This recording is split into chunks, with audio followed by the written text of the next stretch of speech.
In the primordial depths of Mesopotamia, where the Tigris and Euphrates rivers intertwined, there emerged a tale of a legendary king who shaped the destiny of the ancient city of Eridu. His name was Alulim, the first monarch to ascend the throne of this hallowed metropolis. Eridu, nestled amidst the fertile marshlands, was a cradle of civilization. Its inhabitants, known as the Sumerians, possessed an advanced culture and a profound understanding of the cosmos. They believed that the gods had descended from the heavens to establish order and guide their lives. Alulim, a man of exceptional wisdom and charisma, was chosen by the gods to lead Eridu. He was said to have been born from the union of the sky god En and the earth goddess Ki.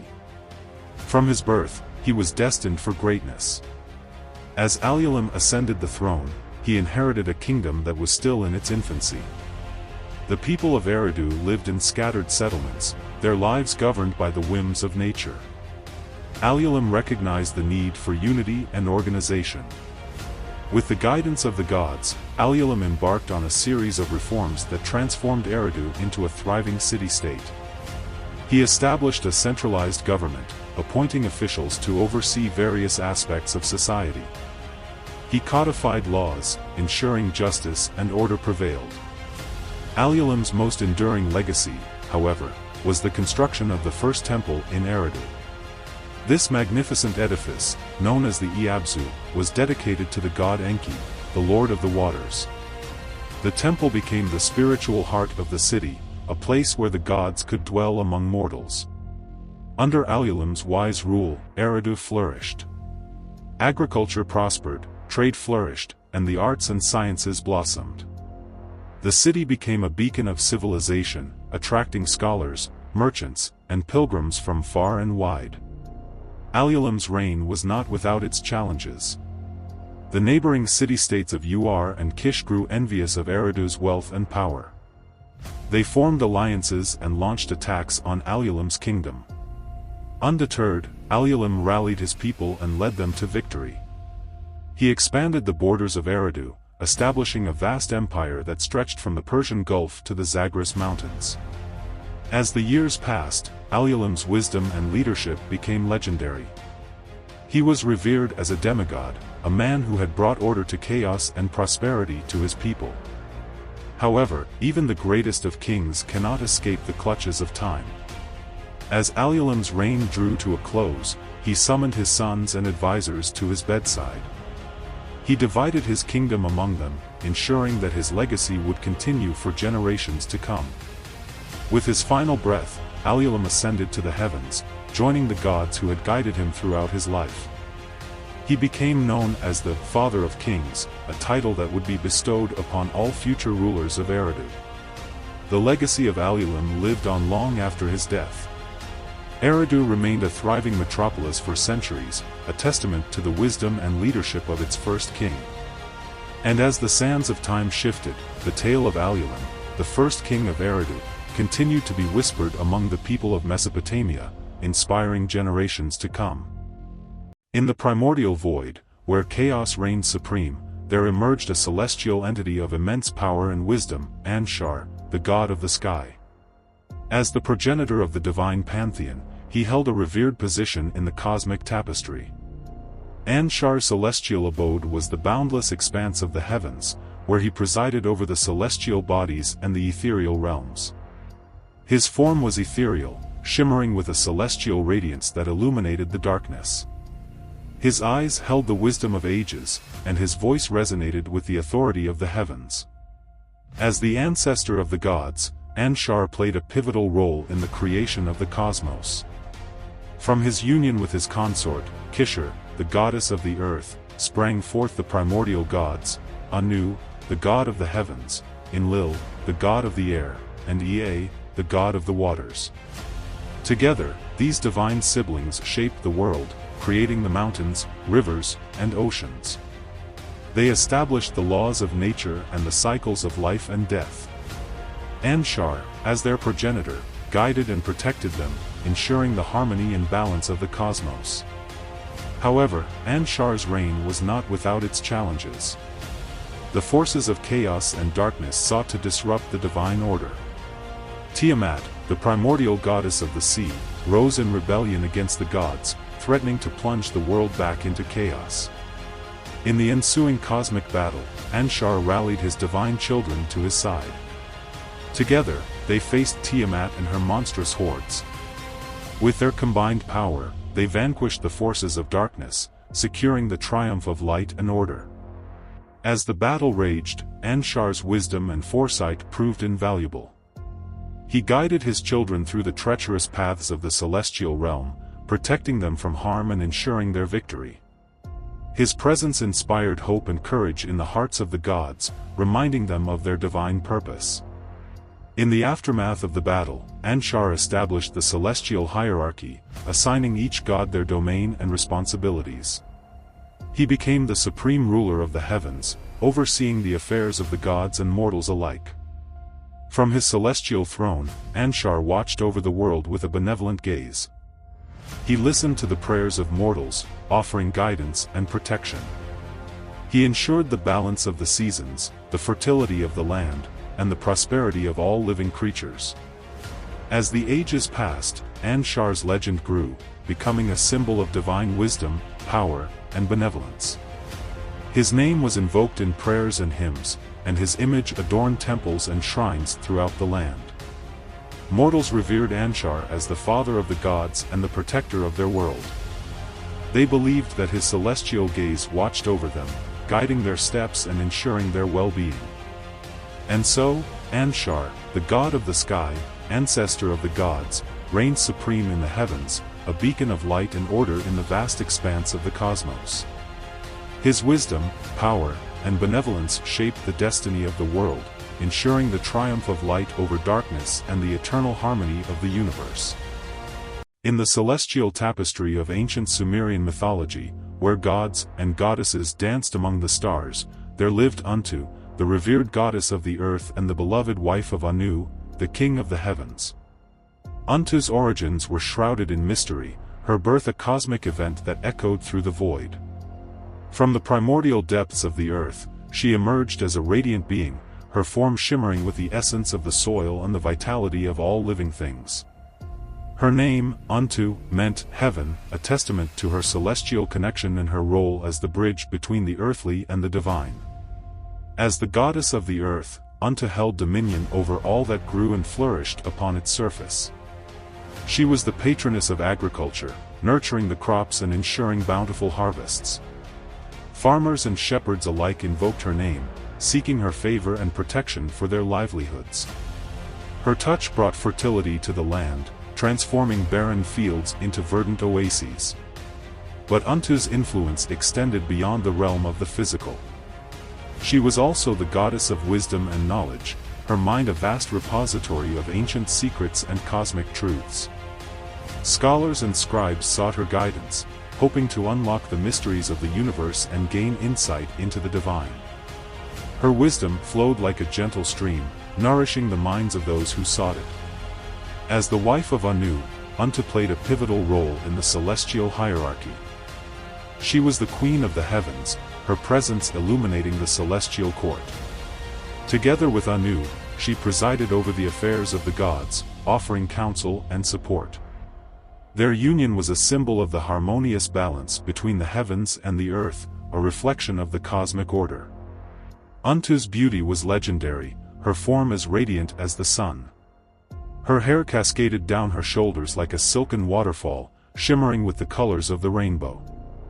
Her eyes held the wisdom of ages, reflecting the depths of the earth and the vastness of the heavens.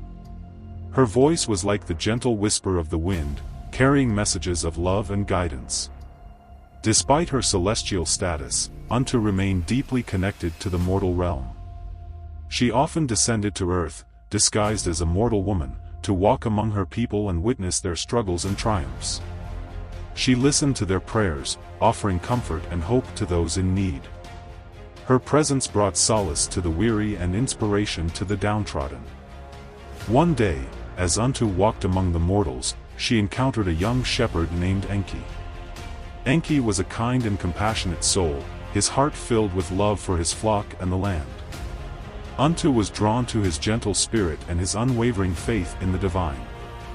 As they spent time together, Antu and Enki fell deeply in love. Their bond transcended the boundaries of heaven and earth, a testament to the power of love to unite even the most disparate of beings. However, their love was forbidden, for it violated the celestial laws that forbade gods from consorting with mortals. Undeterred, Antu and Enki continued to meet in secret, their love growing stronger with each stolen moment. But their affair could not remain hidden forever.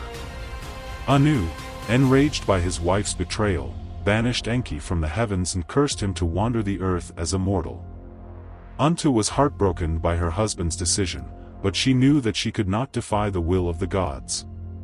She remained in the heavens, her heart forever longing for her beloved Enki.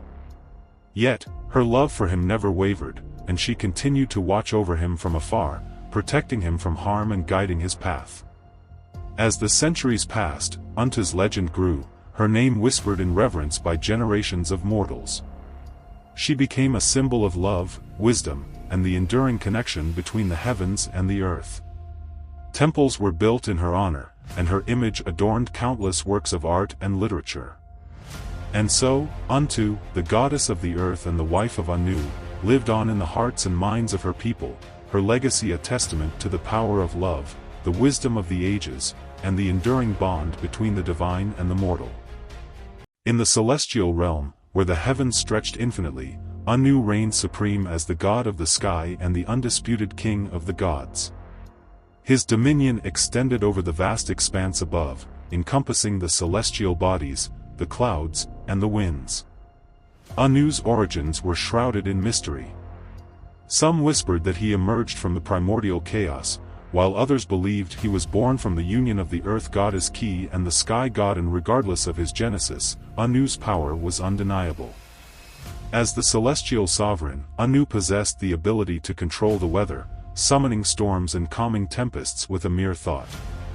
He could traverse the heavens with ease, his chariot drawn by celestial steeds that left trails of stardust in their wake.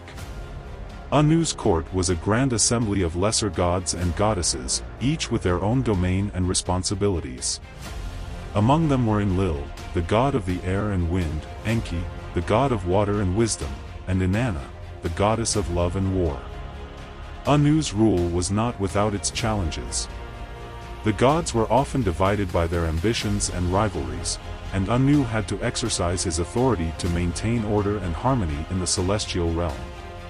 One such conflict arose when Enlil and Enki engaged in a bitter dispute over the control of the earth. Anu intervened, summoning both gods to his presence. With his wisdom and impartiality, he brokered a compromise that satisfied both parties. Enlil was granted dominion over the mountains and the underworld, while Enki retained control of the rivers and the oceans. Despite his celestial authority, Anu was not immune to the trials and tribulations of mortals. He witnessed their struggles, their joys, and their sorrows. Moved by their plight, he often intervened in their affairs, offering guidance and protection. One such instance occurred when the Great Flood threatened to destroy all life on earth. Anu, seeing the suffering of the people, sent a messenger to warn them of the impending disaster. He instructed them to build a massive ark to save themselves and the animals. The people heeded Anu's warning, and when the flood came, they were spared. Anu's compassion and foresight had ensured the survival of humanity. As the ages passed, Anu's reign continued. He witnessed the rise and fall of civilizations, the birth and death of stars, and the eternal cycle of life and renewal.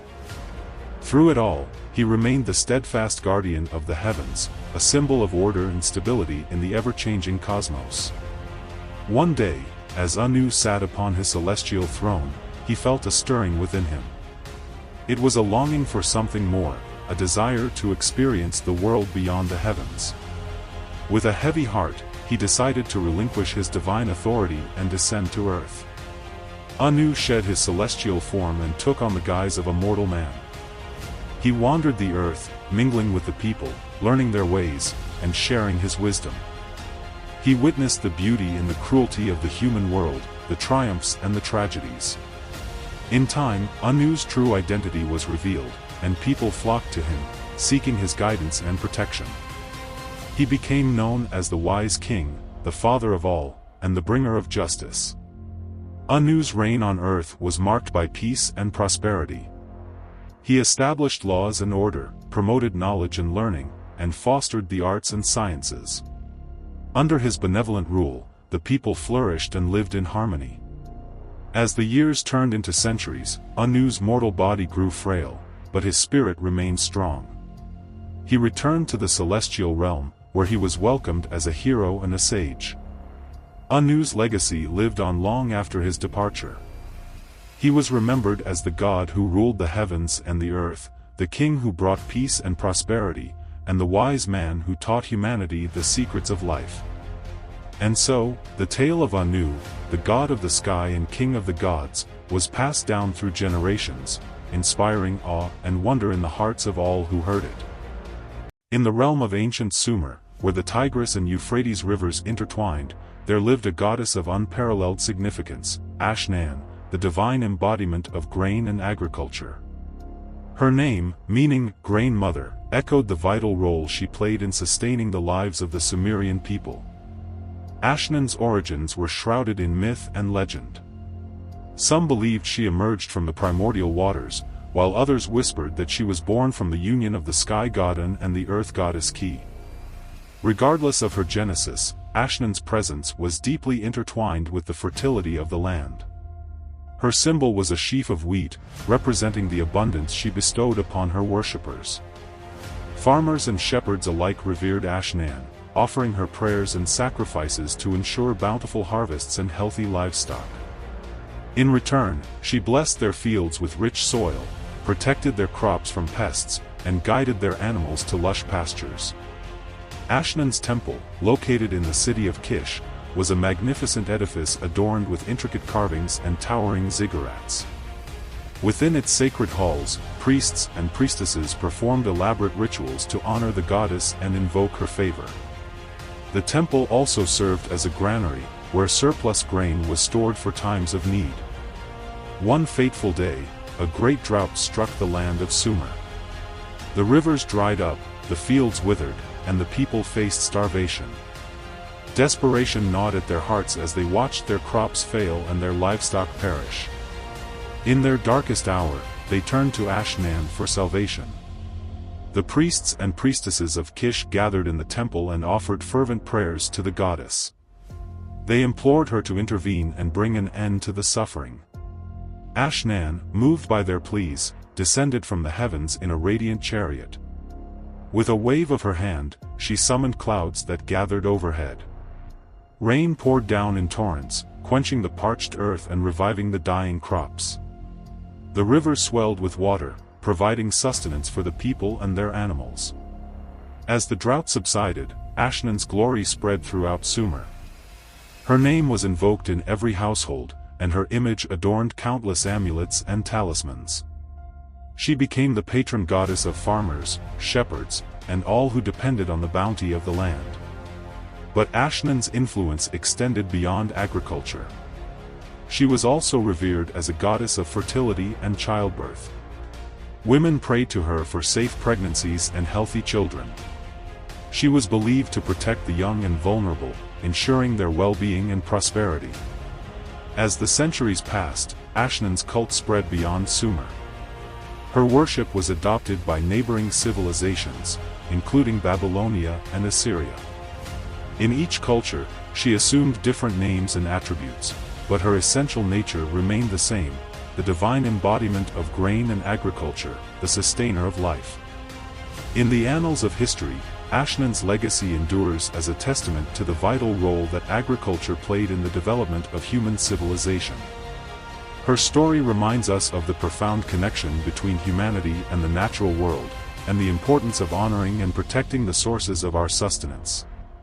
And so, in the fertile plains of ancient Sumer, the goddess Ashnan continues to be revered as the eternal guardian of grain and agriculture, the benevolent mother who nourishes and sustains her people. In the ancient realm of Sumer, where the Tigris and Euphrates rivers intertwined, there lived a hero named Atra-Hasis, whose name echoed through the annals of time as the protagonist of the legendary flood myth. Atra-Hasis, a wise and pious man, was chosen by the gods to be the guardian of humanity. As the years passed, the human population grew and prospered, but their hubris and wickedness angered the gods. Enlil, the storm god, resolved to destroy mankind with a cataclysmic flood. Word of Enlil's wrath reached Atra-Hasis, who was filled with both fear and determination. He sought guidance from the god Ea, who had always favored humanity. Ea revealed to Atra-Hasis the secret of the flood and instructed him to build a massive boat to save himself and his family. With unwavering resolve, Atra-Hasis gathered the finest wood and craftsmen and began the arduous task of constructing the boat. For days and nights, he toiled tirelessly, his hands blistered and his body weary. As the boat neared completion, Atra-Hasis stocked it with provisions, animals, and all the necessities for survival. Meanwhile, Enlil watched with growing impatience as the humans prepared for their escape. He sent his emissaries to spy on Atra-Hasis and report on his progress. But Ea, ever watchful, thwarted Enlil's plans and protected Atra-Hasis from harm. As the fateful day approached, Atra-Hasis and his family boarded the boat. The heavens opened, and torrential rain poured down upon the earth. The rivers overflowed their banks, and the land was submerged in a vast expanse of water. For 7 days and 7 nights, the flood raged, destroying everything in its path. The humans who had not heeded the warning perished, their cries for mercy drowned out by the relentless downpour. But Atra-Hasis and his family remained safe within the boat, guided by the wisdom of Ea. As the waters receded, the boat came to rest on Mount Nazur. Atra-Hasis emerged from the wreckage, his heart filled with both gratitude and sorrow. He offered sacrifices to the gods, thanking them for their protection. Enlil, seeing the remorse and humility of Atra-Hasis, relented and spared the remnants of humanity. From that day forward, Atra-Hasis became known as the hero of the flood, a symbol of hope and resilience in the face of adversity. His story was passed down through generations, inspiring countless others to face their own challenges with courage and determination. And so, the legend of Atra-Hasis, the hero who survived the Great Flood, became an enduring testament to the indomitable spirit of humanity and the enduring power of divine guidance. In the realm of ancient Vietnam, where verdant rice paddies met towering mountains, there lived a revered goddess named Bao. Her name, meaning mother, echoed her profound connection to the sacred bond between women and the life they nurtured. Bao was not merely a deity, she was the embodiment of healing and motherhood. Her gentle touch could mend broken bones and soothe aching souls. Her wisdom guided women through the perilous journey of childbirth, ensuring the safe arrival of new life. Legend has it that Bao was born from a lotus flower that bloomed in the pristine waters of a sacred lake. As she emerged, her radiant beauty and compassionate aura filled the land. She became the protector of women and children, a beacon of hope in times of need. One fateful day, a young woman named Tien was stricken with a terrible illness. Her body racked with fever and pain, she lay helpless in her humble hut. Desperate, her family turned to Bao for help. Hearing their pleas, Bao descended from the heavens, her ethereal presence casting a warm glow upon the sick room. With gentle hands, she touched Tien's forehead, whispering words of comfort and healing. As she did so, a surge of energy coursed through Tien's body, driving out the illness. Overjoyed, Tien's family thanked Bao profusely. From that day forward, her reputation as a healer spread far and wide. Women from all corners of the land sought her guidance and protection. Bao's wisdom extended beyond physical healing. She taught women the art of midwifery, empowering them to safely deliver their children. She shared her knowledge of herbs and remedies, ensuring the well-being of both mothers and newborns. As the years passed, Bao's influence grew. She became a symbol of strength and resilience for women. Her teachings inspired them to embrace their roles as mothers and healers, nurturing the future generations of Vietnam. One day, a great drought ravaged the land. Crops withered, and people grew weak from hunger. Bao, moved by their plight, traveled throughout the countryside, using her powers to summon rain. As the clouds gathered and the rain poured down, the land was revived, and the people were saved. Bao's legacy lived on long after her physical departure. Her teachings were passed down through generations, shaping the cultural values and beliefs of Vietnamese society. Women continue to honor her as the patron goddess of motherhood and healing. In temples and shrines dedicated to her, Bao's image was revered. She was depicted as a serene and compassionate figure, her arms outstretched in a gesture of blessing. Offerings of flowers, incense, and food were made in her honor, expressing the gratitude and devotion of her followers. As the centuries turned into millennia, Bao's story became an integral part of Vietnamese folklore. She was celebrated in songs, poems, and legends, her name forever etched in the hearts of the people she had touched. And so, the goddess Bao, the embodiment of healing and motherhood, continued to watch over the land of Vietnam, her spirit guiding and inspiring women for generations to come. In the annals of ancient Sumerian mythology, the enigmatic island of Dilmun held a hallowed place, a paradise where mortals could escape the clutches of mortality and bask in eternal bliss. Legends whispered of its idyllic shores, where lush gardens bloomed in vibrant hues, and the air was perfumed with the sweet scent of exotic flowers. Dilmun was said to lie far beyond the eastern horizon, where the sun rose from the depths of the Persian Gulf. Its inhabitants, the Dilmunites, were a peaceful and prosperous people, blessed with an abundance of natural resources and a harmonious society. They lived in magnificent cities adorned with towering ziggurats and opulent palaces, where art and culture flourished. The Sumerians believed that Dilmun was the abode of the gods, particularly Enki, the god of wisdom and water. It was said that Enki had created Dilmun as a sanctuary for his followers, a place where they could live in peace and tranquility. The island was also associated with the goddess Inanna, the queen of heaven and earth, who was believed to have visited Dilmun on her journey to the underworld. Mortals could only reach Dilmun through divine favor. Those who were deemed worthy by the gods were granted passage to the island, where they would be cleansed of their sins and granted eternal life. The journey to Dilmun was perilous, fraught with treacherous seas and mythical creatures. But for those who persevered, the rewards were immeasurable. One such mortal was Ziusidra, the hero of the Sumerian flood myth. After surviving the cataclysmic deluge, Ziusidra was granted immortality by the gods and taken to Dilmun, where he lived in eternal bliss. His story became a testament to the hope that even in the face of adversity, there was a paradise waiting for the righteous. The Sumerians also believed that Dilmun was the source of all life. It was said that the first humans were created on the island, and that the waters of Dilmun possessed the power to heal and rejuvenate. The island was a symbol of fertility and abundance, and its name was often invoked in prayers and rituals. As the centuries passed, the legend of Dilmun faded into obscurity. The island's exact location became lost to time, and its existence became a matter of speculation and debate.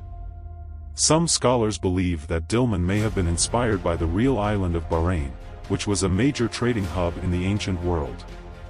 Others suggest that it was a purely mythical place, a symbol of the Sumerians' longing for a perfect world.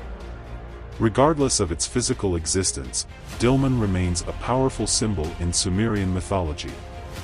It represents the hope for a better life, a place where suffering and death are replaced by joy and immortality.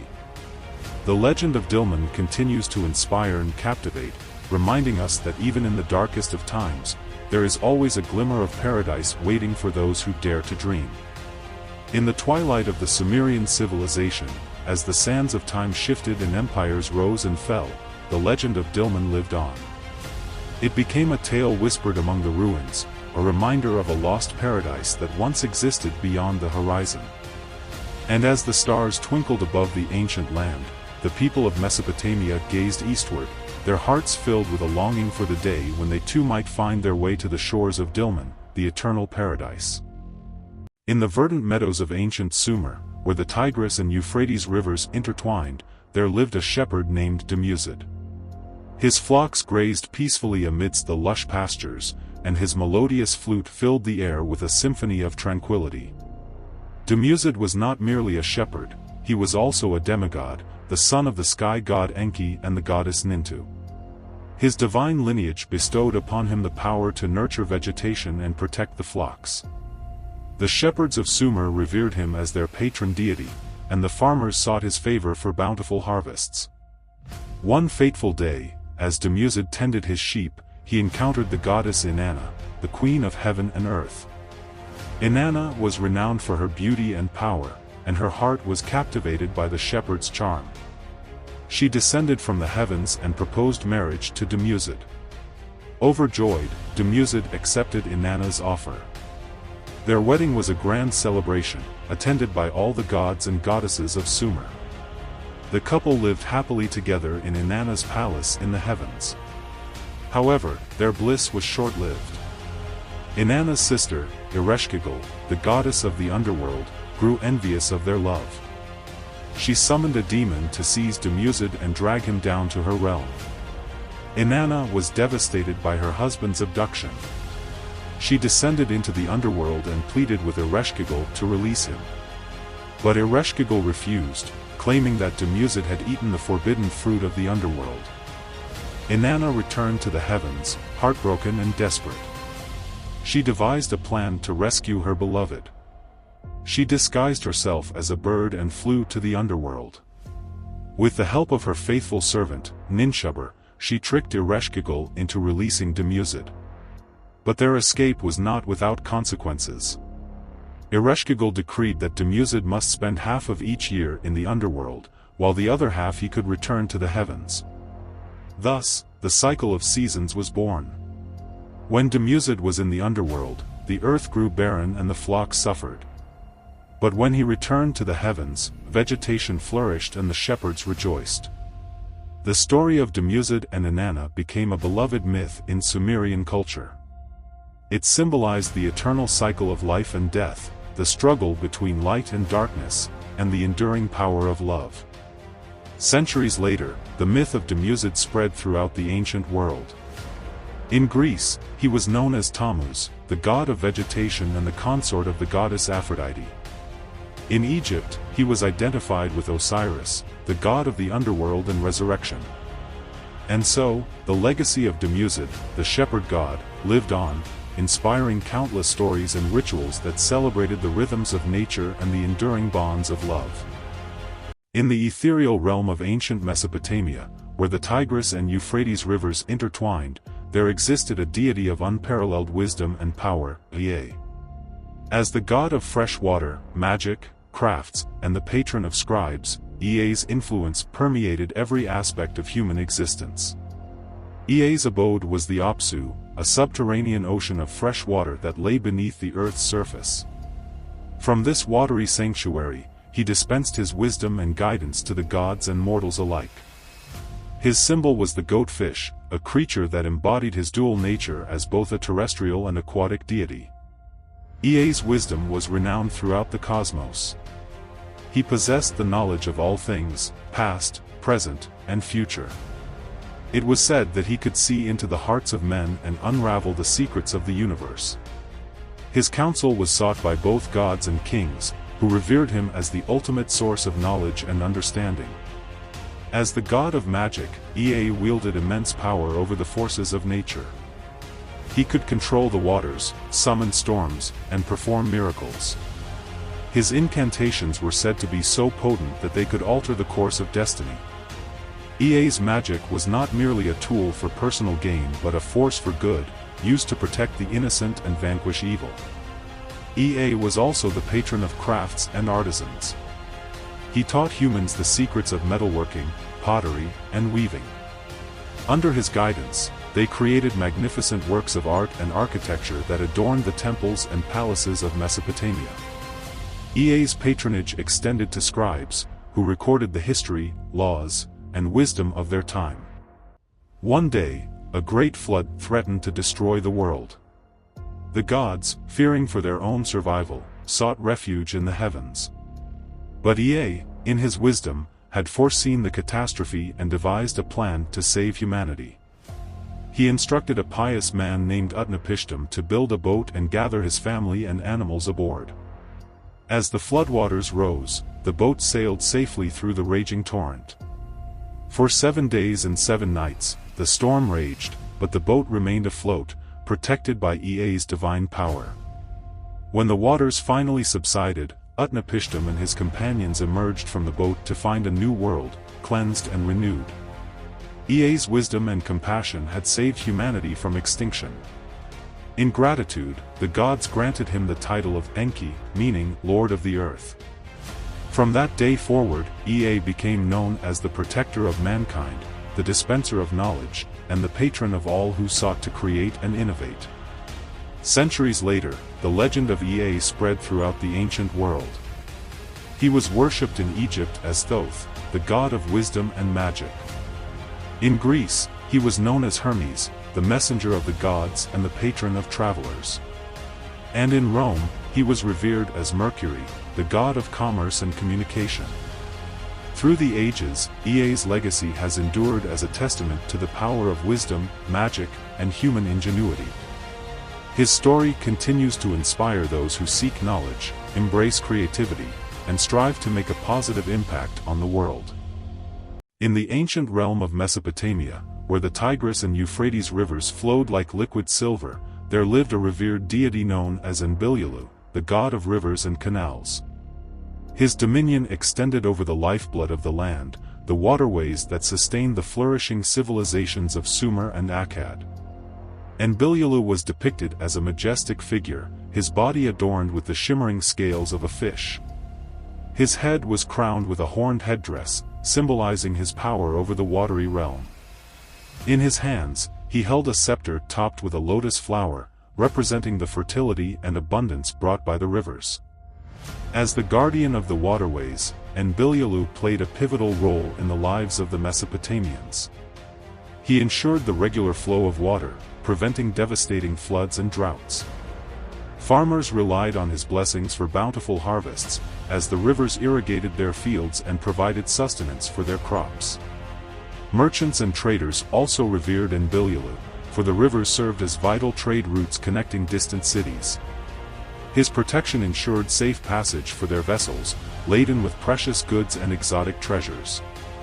Beyond his practical significance, Enbilulu held a deep spiritual connection with the people of Mesopotamia. The rivers were seen as sacred entities, believed to possess a divine presence. Enbilulu was the embodiment of this sacredness, a mediator between the mortal realm and the watery depths. Temples dedicated to Enbilulu were built along the banks of the rivers, where people gathered to offer prayers and sacrifices. They believed that by honoring the god, they would secure his favor and ensure the continued prosperity of their land. One fateful day, a great drought struck Mesopotamia. The rivers dwindled to mere trickles, threatening the very existence of the civilization. The people grew desperate, their crops withering and their livestock dying. In their despair, they turned to Enbilulu for help. They gathered at his temple and offered fervent prayers, pleading for his intervention. Moved by their pleas, Enbilulu descended from the heavens, his presence radiating hope and renewal. With a mighty roar, Enbilulu commanded the rivers to flow once more. The waters surged forth, filling the parched land and bringing life back to the dying vegetation. The people rejoiced, their faith in their god restored. From that day forward, Enbilulu's reputation as a benevolent and powerful deity grew even stronger. He became known as the Father of Rivers, the one who ensured the prosperity and well-being of the Mesopotamian people. As the centuries passed, the worship of Enbilulu spread throughout the region. His image adorned countless artifacts, from clay tablets to monumental sculptures. His name was invoked in prayers, hymns, and incantations. Even as the civilizations of Sumer and Akkad faded into history, the legacy of Enbilulu endured. His role as the god of rivers and canals remained etched in the collective memory of the people of Mesopotamia. And so, the legend of Enbilulu, the divine guardian of the waterways, continued to be passed down through generations, a testament to the enduring power of faith and the vital importance of water in the human experience. In the hallowed halls of the ancient city of Ur, where the celestial tapestry shimmered above the fertile plains of Mesopotamia, there lived an extraordinary woman named En-hedu-ana. As the high priestess of the revered moon god Nanna, she wielded immense power and influence, her name echoing through the annals of history. En-hedu-ana's lineage traced back to the illustrious Sumerian kings, her father being the mighty Sargon of Akkad. From a tender age, she was destined for greatness, her education steeped in the sacred texts and rituals of her ancestors. As she blossomed into a young woman, her intelligence and piety became evident to all who crossed her path. In the year 2354 BCE, En-hedu-ana ascended to the exalted position of high priestess. The temple of Nanna, known as the Ereshkigal, became her sanctuary, a place where she communed with the divine and guided the spiritual life of her people. With unwavering devotion, she performed elaborate ceremonies, chanted ancient hymns, and interpreted the celestial omens that shaped the destiny of Ur. As the moon goddess Inanna's earthly representative, En-hedu-ana held a unique position in Sumerian society. She was not only a religious leader but also a political figure, advising the king and shaping the course of the kingdom. Her wisdom and foresight were highly valued, and her counsel was sought by both the powerful and the humble. Beyond the confines of the temple, En-hedu-ana was a patron of the arts and sciences. She commissioned scribes to record the sacred texts, ensuring their preservation for future generations. She also supported astronomers, who studied the movements of the stars and planets, seeking to unravel the mysteries of the cosmos. Under En-hedu-ana's leadership, Ur flourished as a center of learning and culture. The city's libraries housed vast collections of cuneiform tablets, containing knowledge on everything from mathematics to medicine. Artists and craftsmen created exquisite works of art, depicting the gods, goddesses, and heroes of Sumerian mythology. However, En-hedu-ana's reign was not without its challenges.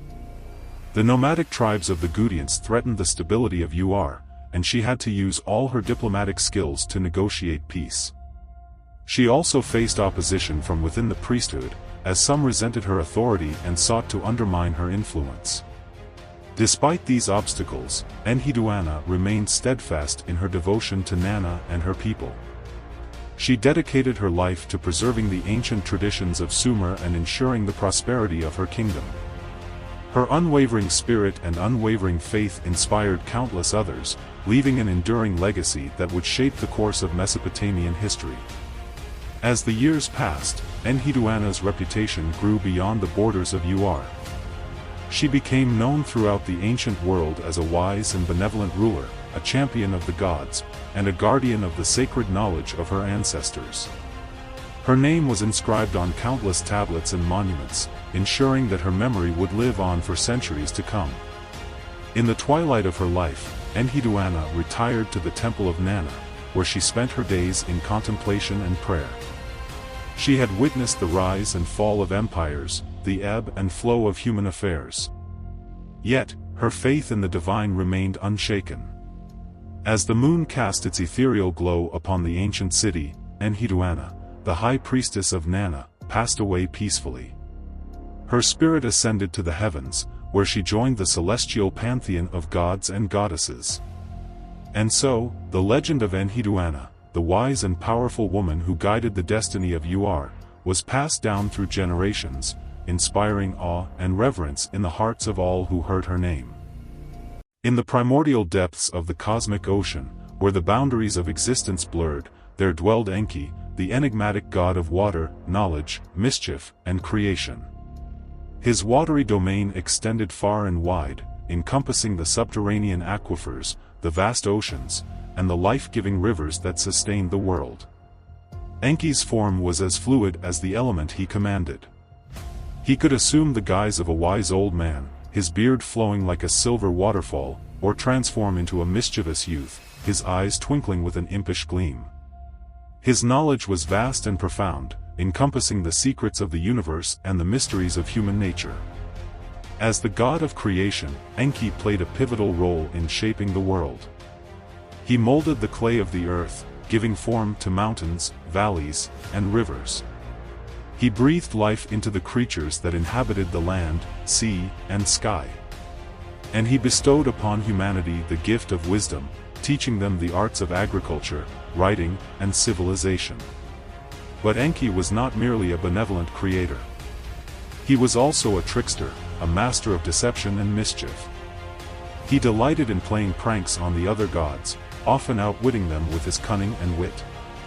His pranks ranged from harmless jests to elaborate schemes that could shake the very foundations of the cosmos. One such prank involved the goddess Inanna, the queen of heaven. Enki had created a magical tree that bore fruit that granted eternal life.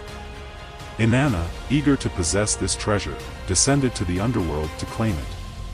However, Enki had placed a curse on the tree, causing it to wither and die as soon as Inanna touched it.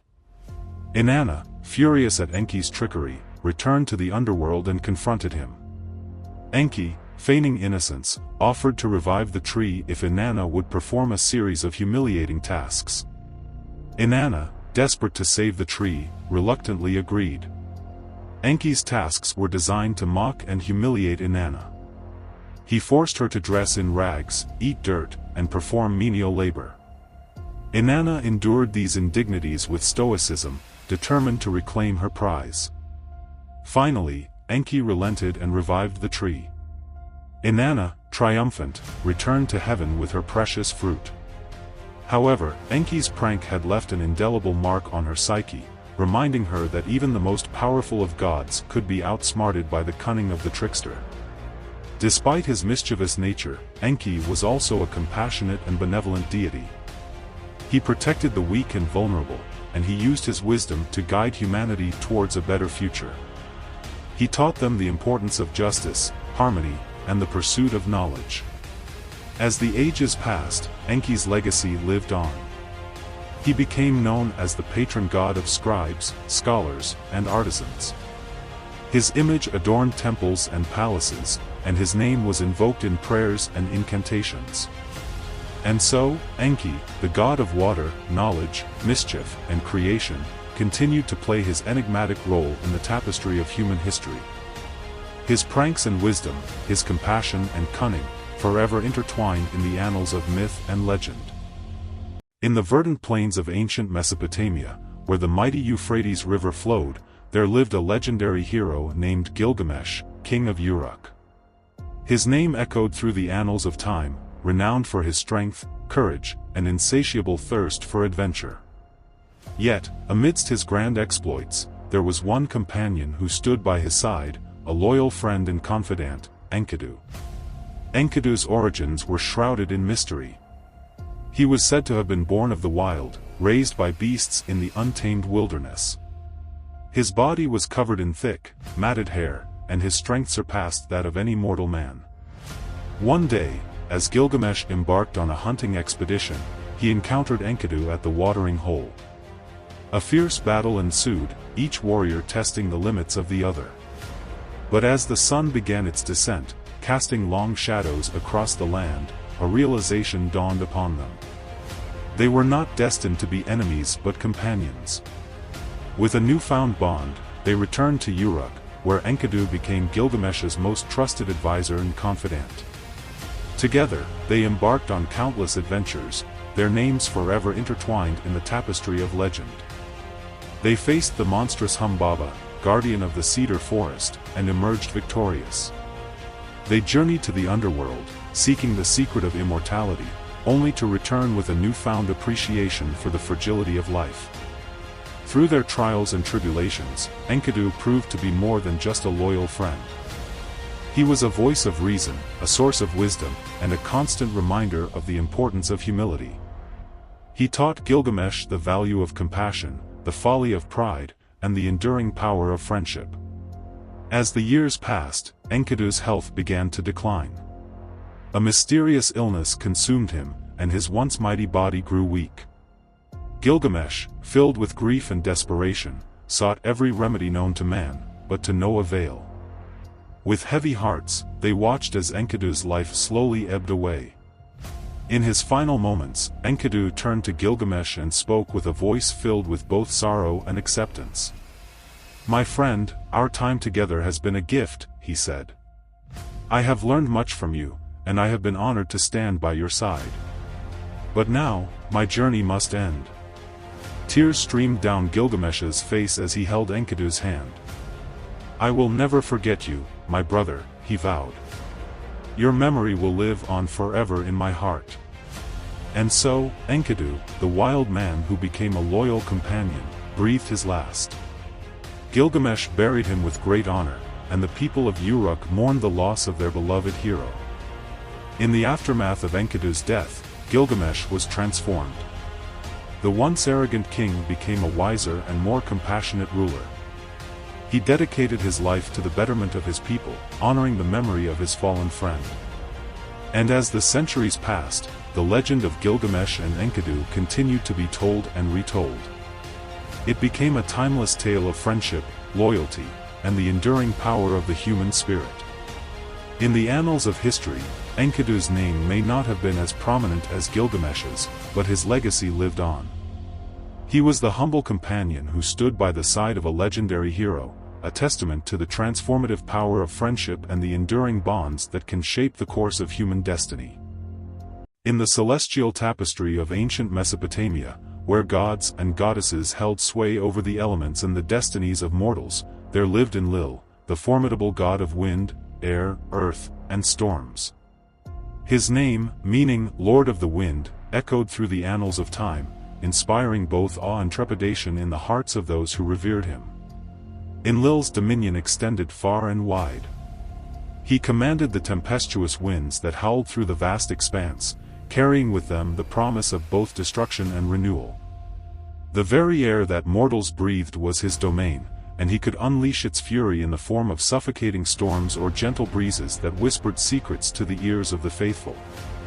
As the god of earth, Enlil held sway over the fertile plains and rugged mountains that formed the landscape of Mesopotamia. He could cause the earth to tremble with earthquakes or erupt in volcanic fury, shaping the land according to his whims. The rivers and streams that flowed through the region were also under his control, and he could summon floods to punish the wicked or bring life-giving water to parched lands. But it was as the god of storms that Enlil truly commanded respect and fear. When his wrath was aroused, he could unleash devastating tempests that tore through the land, leaving behind a trail of destruction.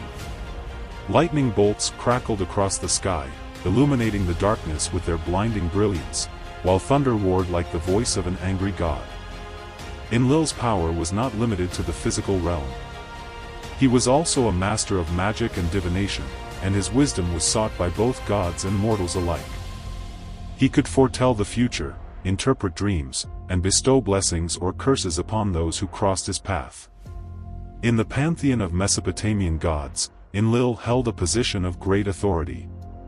He was the son of Anu, the sky god, and Ki, the earth goddess, and his siblings included the gods Enki, the god of water and wisdom, and Inanna, the goddess of love and war. Enlil's primary sanctuary was the Eker temple in the city of Nippur, which served as the religious and political center of Mesopotamia. The temple was a magnificent structure, adorned with intricate carvings and towering ziggurats that reached towards the heavens. It was here that Enlil's priests performed rituals and sacrifices in his honor, seeking his favor and protection. The people of Mesopotamia revered Enlil as a powerful and unpredictable god. They feared his wrath but also recognized his ability to bring prosperity and abundance. They built temples and offered sacrifices to appease him, hoping to earn his favor and avoid his destructive power. One of the most famous myths involving Enlil tells the story of the Great Flood. According to the myth, Enlil grew weary of the wickedness and corruption that had spread among mortals. He decided to destroy humanity with a devastating flood, sending torrential rains that submerged the land and drowned all but a few survivors. However, Enlil's heart was moved by the plight of the righteous man Utnapishtim, who had built a boat according to his instructions. Enlil spared Utnapishtim and his family, allowing them to survive the flood and repopulate the earth. The myth of the Great Flood serves as a reminder of Enlil's immense power and his willingness to punish those who defy his will. It also highlights the importance of righteousness and obedience in the eyes of the gods. Enlil's legacy extended far beyond the borders of Mesopotamia. His influence can be seen in the mythologies of other ancient cultures, such as the Greek god Zeus and the Roman god Jupiter. His name and attributes have been immortalized in countless works of art, literature, and music, ensuring that his memory will live on for generations to come. As the god of wind, air, earth, and storms, Enlil was a force to be reckoned with. He commanded the elements, shaped the land, and controlled the destinies of mortals. His wrath was feared, but his favor was sought, for he held the power to both destroy and create. In the annals of ancient Mesopotamia, Enlil's name stands as a testament to the awe-inspiring power and unpredictable nature of the divine. In the realm of ancient Sumer, where the Tigris and Euphrates rivers intertwined, there existed a primordial goddess of unparalleled power and mystery, Ereshkigal, the queen of the underworld and death. Ereshkigal's origins were shrouded in darkness. Some whispered that she was the daughter of the primordial deities Anu and Ki, while others believed she emerged from the depths of the abyss itself. Her name, meaning Lady of the Great Earth, hinted at her dominion over the realm of the dead. The underworld, known as Kur, was a vast and desolate expanse beneath the earth's surface. It was a place of eternal darkness, where the souls of the departed wandered aimlessly. Ereshkigal ruled this realm with an iron fist, her presence casting a chilling shadow over its inhabitants. She was depicted as a fearsome and enigmatic figure, her body adorned with the symbols of death and decay. Her eyes glowed with an eerie luminescence, and her lips were forever curled into a cruel smile. She carried a staff that could summon the dead and a scepter that commanded the forces of darkness.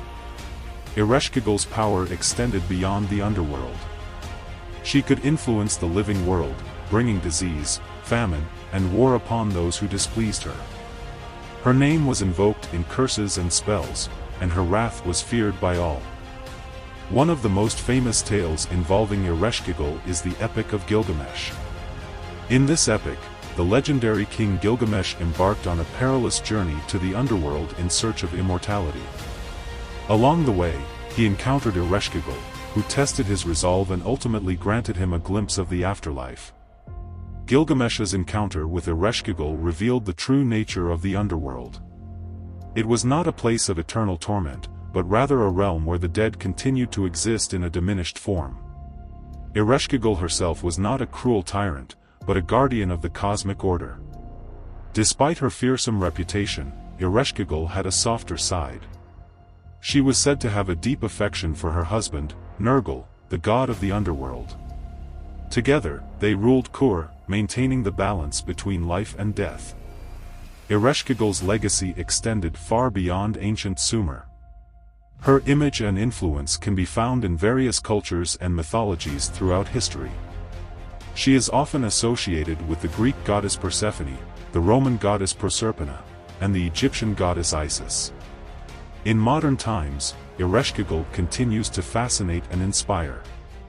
She is a symbol of the power of death and the inevitability of the afterlife. Her story reminds us that even in the face of darkness, there is always a glimmer of hope and the possibility of redemption.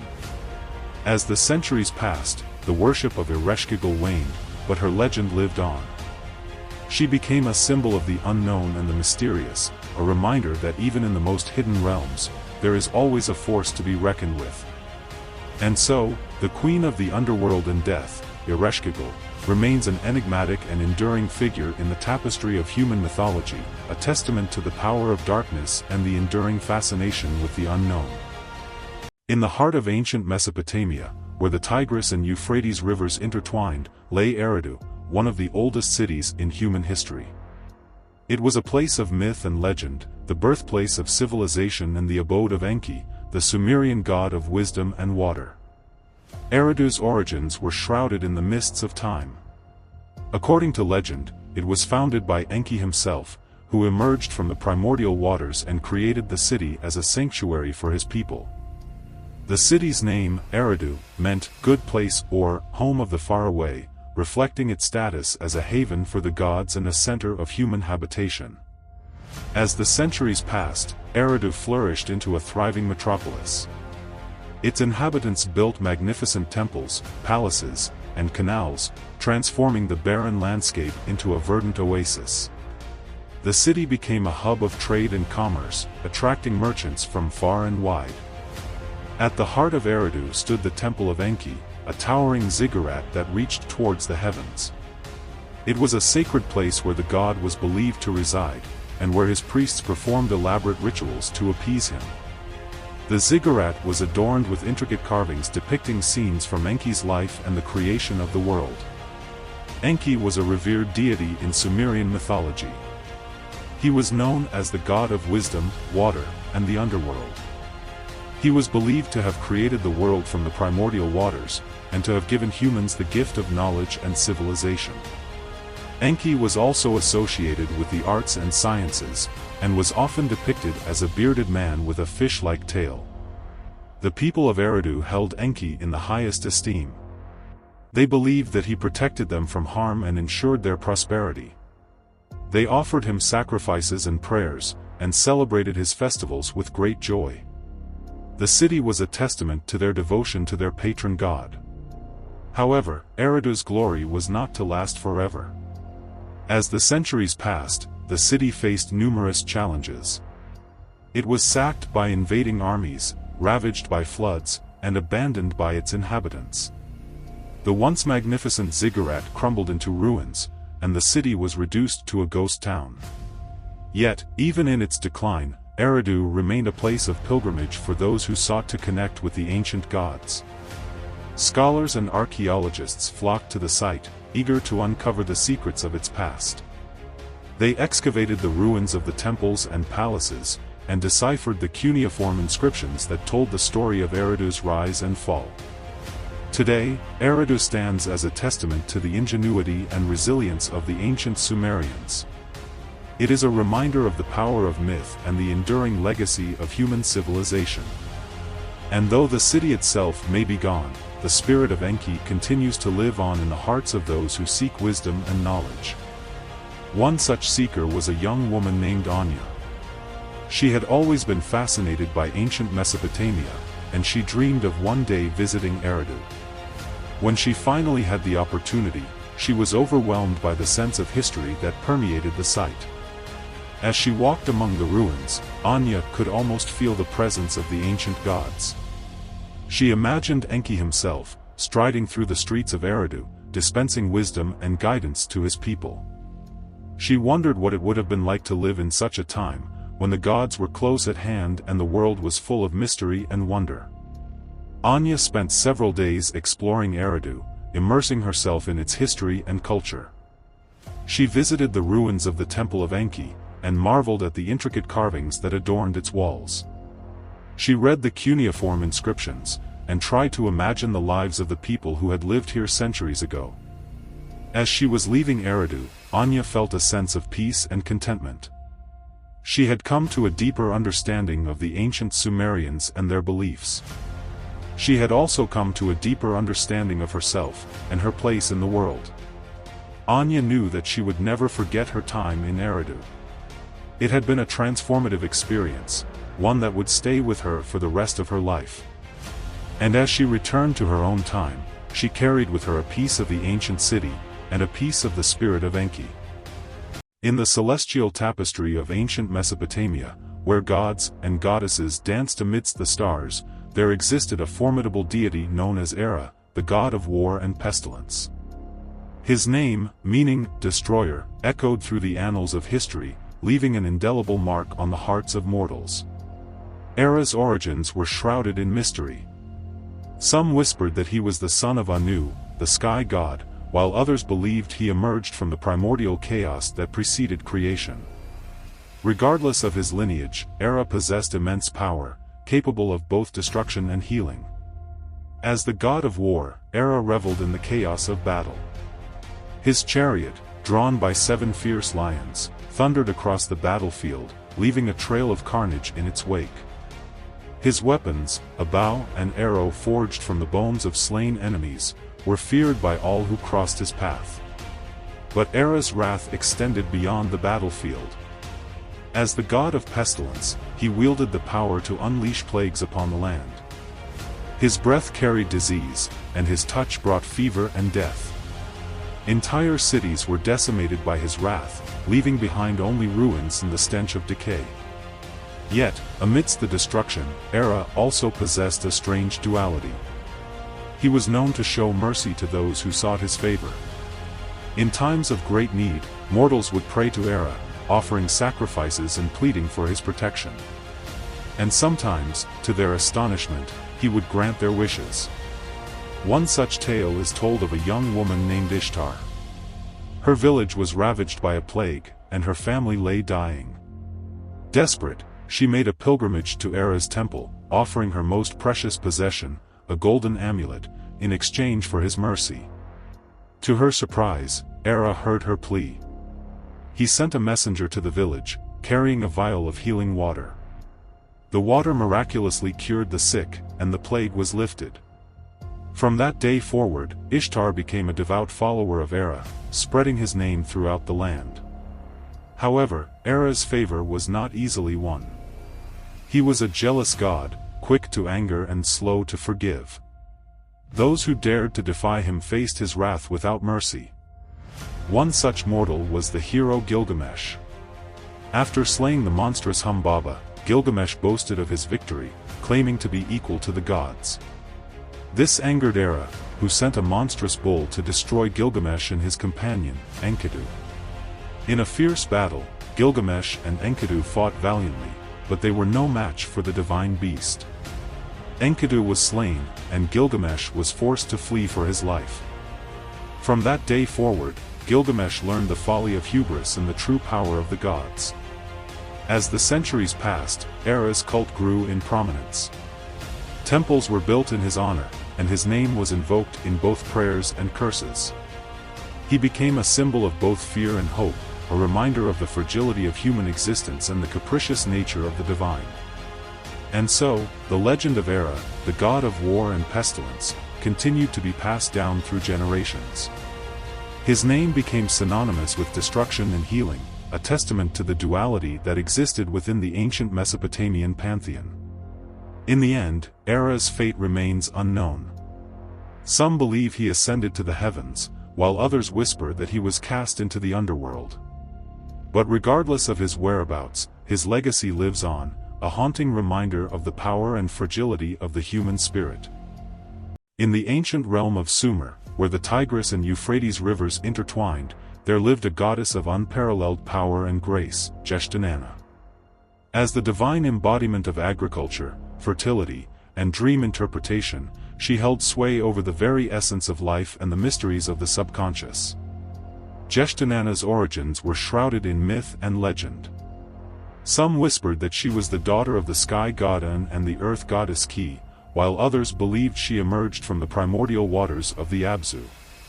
Regardless of her genesis, her presence brought forth an abundance of crops, ensuring the prosperity of the Sumerian people.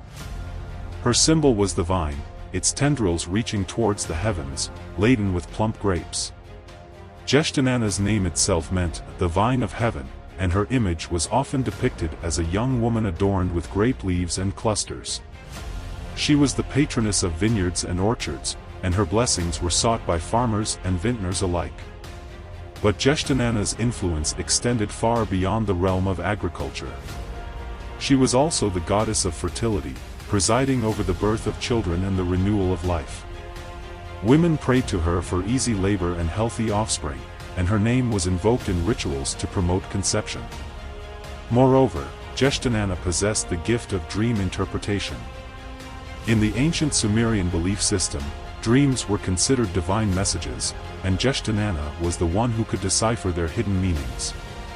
People would seek her guidance in understanding their dreams, believing that her insights could reveal their destiny or provide solutions to their problems. One fateful night, a young shepherd named Enki had a vivid dream. He saw a golden ram with a magnificent fleece, its horns reaching towards the stars. Upon awakening, Enki was filled with both awe and trepidation. He knew that this dream held great significance, but he could not fathom its meaning. Desperate for answers, Enki sought out Inanna's temple. With trembling hands, he recounted his dream to the goddess. Inanna listened intently, her eyes sparkling with wisdom. When Enki had finished, she spoke in a voice as sweet as honey. "My child, your dream is a prophecy. The golden ram represents the god Enlil, who has chosen you to be his messenger. The fleece symbolizes the wealth and power that will come to you through his favor. But beware, the horns of the ram also warn of potential danger. You must tread carefully and seek guidance from the gods." Enki was overjoyed by Inanna's interpretation. He thanked her profusely and returned to his flock, his heart filled with hope and determination. True to her words, Enlil bestowed great blessings upon Enki, making him a wealthy and influential man. However, Enki never forgot Inanna's warning, and he always sought her counsel in times of need. As the centuries passed, Inanna's cult spread throughout Mesopotamia. She was worshipped in temples and shrines, and her image adorned countless artifacts. Her name was invoked in prayers, songs, and incantations. People from all walks of life sought her protection, guidance, and blessings. But with the rise of new empires and the changing tides of history, Inanna's worship gradually declined.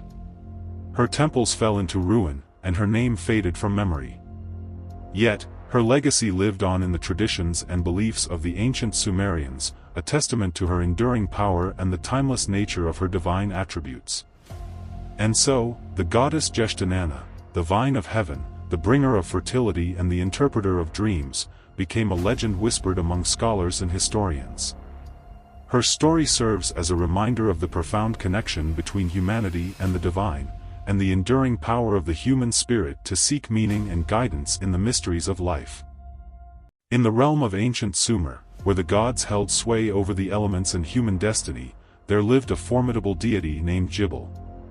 As the god of fire, blacksmiths, and metalworking, Gibel possessed an unyielding spirit and a mastery over the forge that surpassed all others. Gibel's abode was a blazing inferno, a forge of unimaginable heat and brilliance. Within its fiery depths, he toiled tirelessly, shaping metal into weapons, tools, and objects of exquisite beauty. The clang of his hammer echoed through the heavens, a symphony of creation that reverberated through the hearts of mortals. As the patron of blacksmiths, Gibel was revered by those who worked with metal. He bestowed upon them his knowledge and skill, enabling them to craft masterpieces that would endure for centuries. From the humble plow to the intricate jewelry worn by royalty, Gibel's influence was evident in every forged object. But Gibel's power extended beyond the forge. As the god of fire, he held dominion over the destructive and transformative aspects of the element. He could ignite wildfires that consumed vast tracts of land, or forge lightning bolts that shattered mountains. Yet, he also possessed the ability to heal and purify, using his flames to cleanse wounds and forge new life. One fateful day, as Gibel worked at his forge, a messenger arrived from the heavens. The gods had gathered in council and summoned him to their presence. With a heavy heart, Gibel left his forge and ascended to the celestial realm. Upon his arrival, Gibel found the gods assembled in a grand hall. The air crackled with tension as they debated the fate of mankind. Some argued for their destruction, while others pleaded for mercy. Gibel listened intently, his fiery eyes scanning the faces of his fellow deities. As the debate reached its climax, Gibel rose to his feet. His voice boomed through the hall, carrying the weight of his ancient wisdom. He spoke of the potential of mankind, their capacity for both good and evil. He argued that they deserved a chance to prove themselves worthy of the gods' favor. Gibel's words swayed the council. The gods agreed to spare mankind, but they imposed a condition: Gibel would descend to earth and guide them in the ways of civilization. He would teach them the arts of metalworking, agriculture, and the written word. With a heavy heart, Gibel accepted his mission. He descended to earth and took on the guise of a mortal man. He traveled from village to village, sharing his knowledge and skills with the people. He taught them how to forge tools and weapons, how to cultivate crops, and how to record their history and laws. Under Gibel's tutelage, mankind flourished. They built cities, established empires, and developed a rich culture. Gibil's teachings became the foundation of human civilization, shaping the course of history for centuries to come. As the years passed, Gibil's true identity became known to the people. They revered him as a god, building temples in his honor and offering sacrifices to appease his fiery wrath. But Gibil never forgot his mission. He continued to guide and protect mankind, ensuring their survival and progress. In the end, Gibil returned to the celestial realm, his task completed. He had forged a legacy that would endure for eternity, a testament to the transformative power of fire and the indomitable spirit of mankind. And so, the legend of Gibil, the god of fire, blacksmiths, and metalworking, was passed down through generations, inspiring awe and wonder in the hearts of all who heard it. In the ancient realm of Mesopotamia, where the Tigris and Euphrates rivers intertwined, there lived a legendary hero and king named Gilgamesh. His name echoed through the annals of time, a testament to his extraordinary feats and the enduring legacy he left upon the world. Gilgamesh was born to a mortal father, Lugalbanda, and a divine mother, Nin-sun. From his earliest days, he displayed an indomitable spirit and a thirst for adventure that would shape his destiny.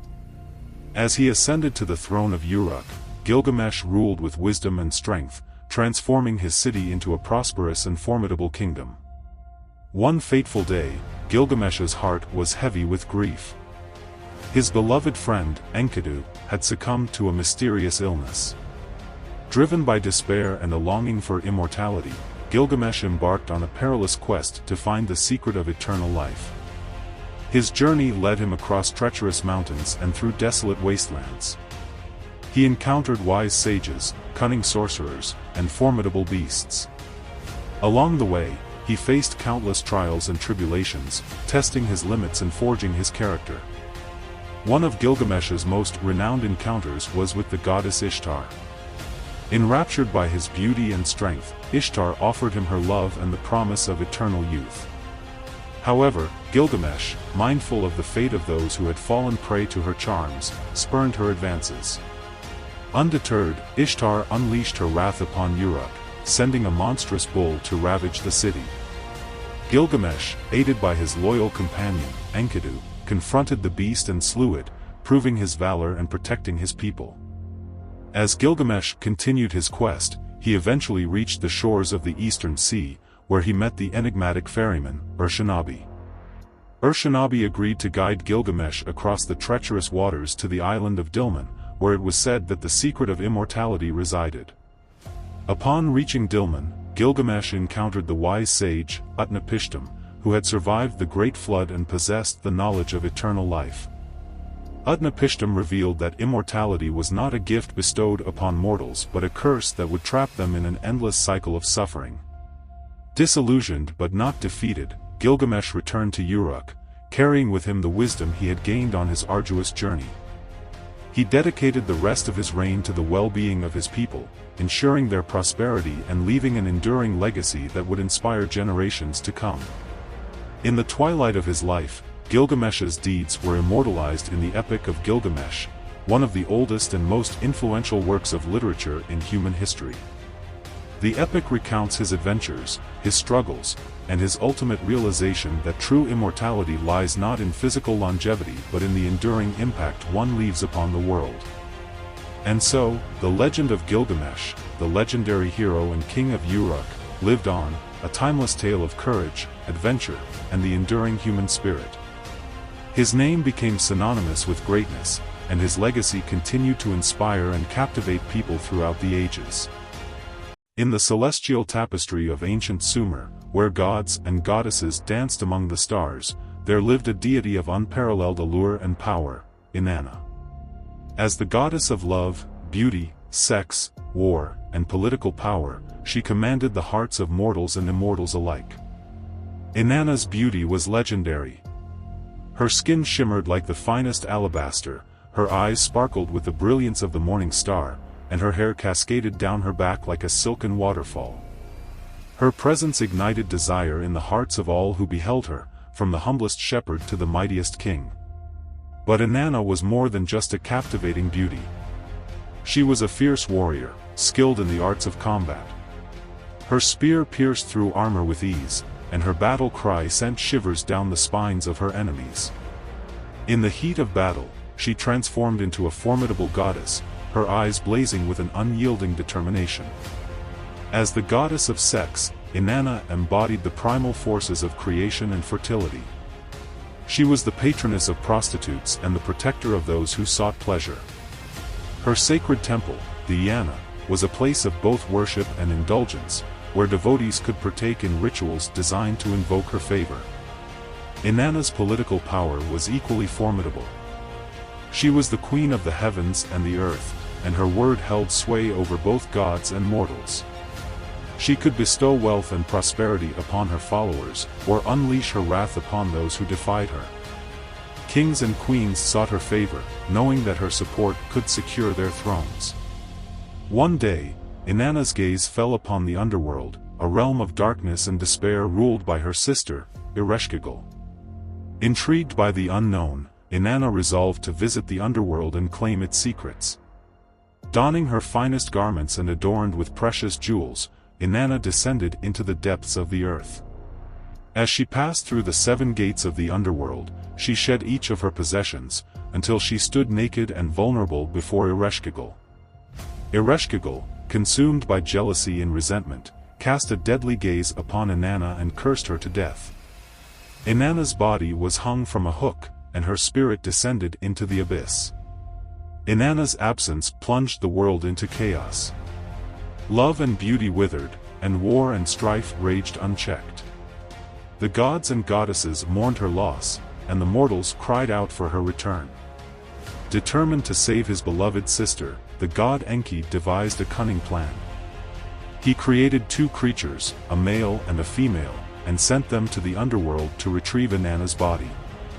The creatures succeeded in their mission, and Inanna was brought back to life.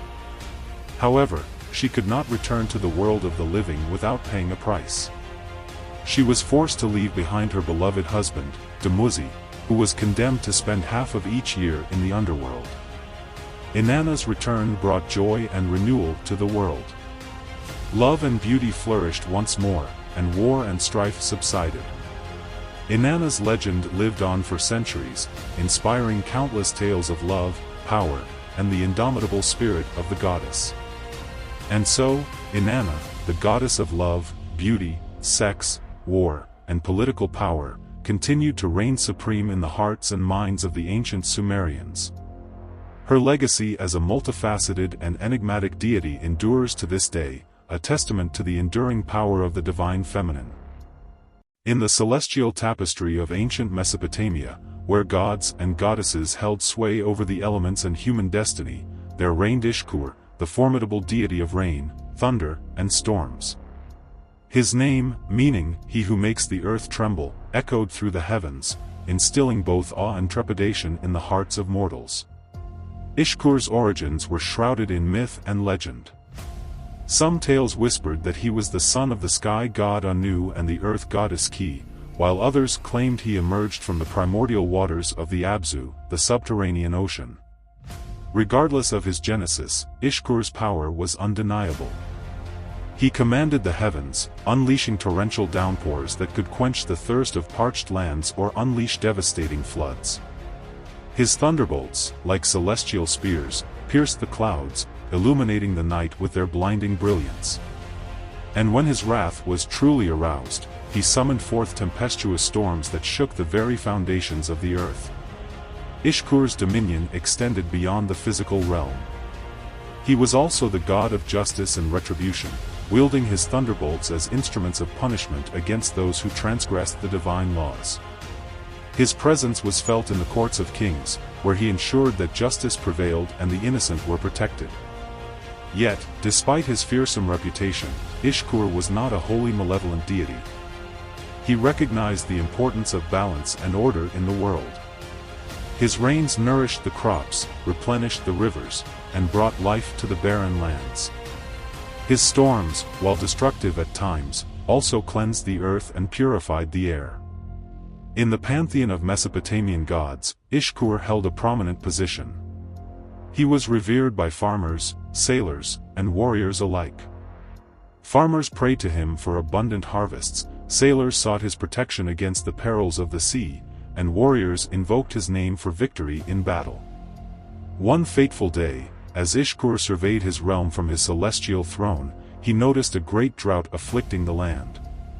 The rivers had dwindled to mere trickles, the crops withered in the fields, and the people suffered from thirst and hunger.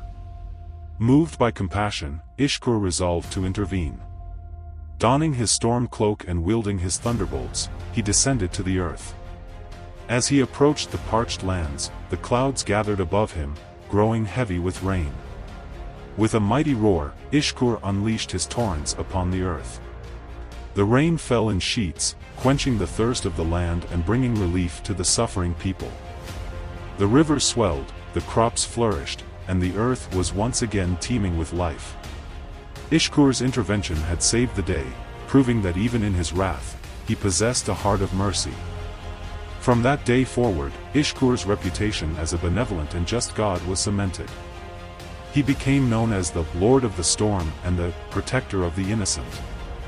His name was invoked in prayers and hymns, and his image was carved into countless temples and shrines.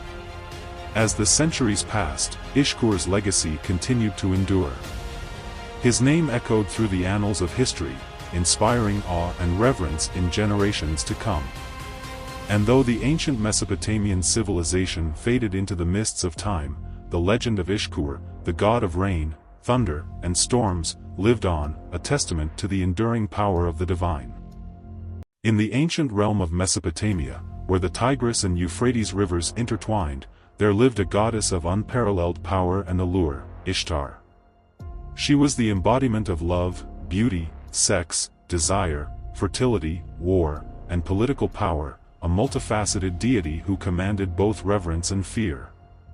Ishtar's origins were shrouded in mystery. Some believed she was the daughter of the sky god Anu and the earth goddess Ki, while others whispered that she emerged from the primordial waters of chaos. Regardless of her genesis, Ishtar's influence permeated every aspect of Mesopotamian life. As the goddess of love and beauty, Ishtar was renowned for her captivating charm and irresistible allure. Her eyes sparkled with a celestial glow, her lips were as crimson as the finest wine, and her body was a symphony of curves and grace. Men and women alike fell under her spell, their hearts consumed by an unquenchable desire. Ishtar's power extended beyond the realm of romance. She was also the goddess of sex and desire, a force that could both create and destroy. Her sacred prostitutes, known as Ishtarites, served as intermediaries between the goddess and her mortal worshippers, offering their bodies in exchange for favors and protection. Fertility was another aspect of Ishtar's domain. She was believed to control the cycles of nature, ensuring the abundance of crops and the prosperity of livestock. Farmers and shepherds alike invoked her name, seeking her blessings for bountiful harvests and healthy herds. However, Ishtar was not merely a benevolent goddess. She was also a fierce warrior, known as the Lady of Battles. Her chariot, drawn by 7 lions, thundered across the battlefield, inspiring terror in her enemies. Ishtar's arrows were said to be unerring, and her wrath was as devastating as a summer storm. In addition to her divine powers, Ishtar also wielded considerable political influence. She was the patron goddess of the city of Uruk, one of the most powerful and prosperous in Mesopotamia. Kings and queens sought her favor, believing that her support could ensure their reign and the stability of their kingdom. Ishtar's complex and multifaceted nature made her both revered and feared. She was a goddess of love and beauty, but also of war and destruction.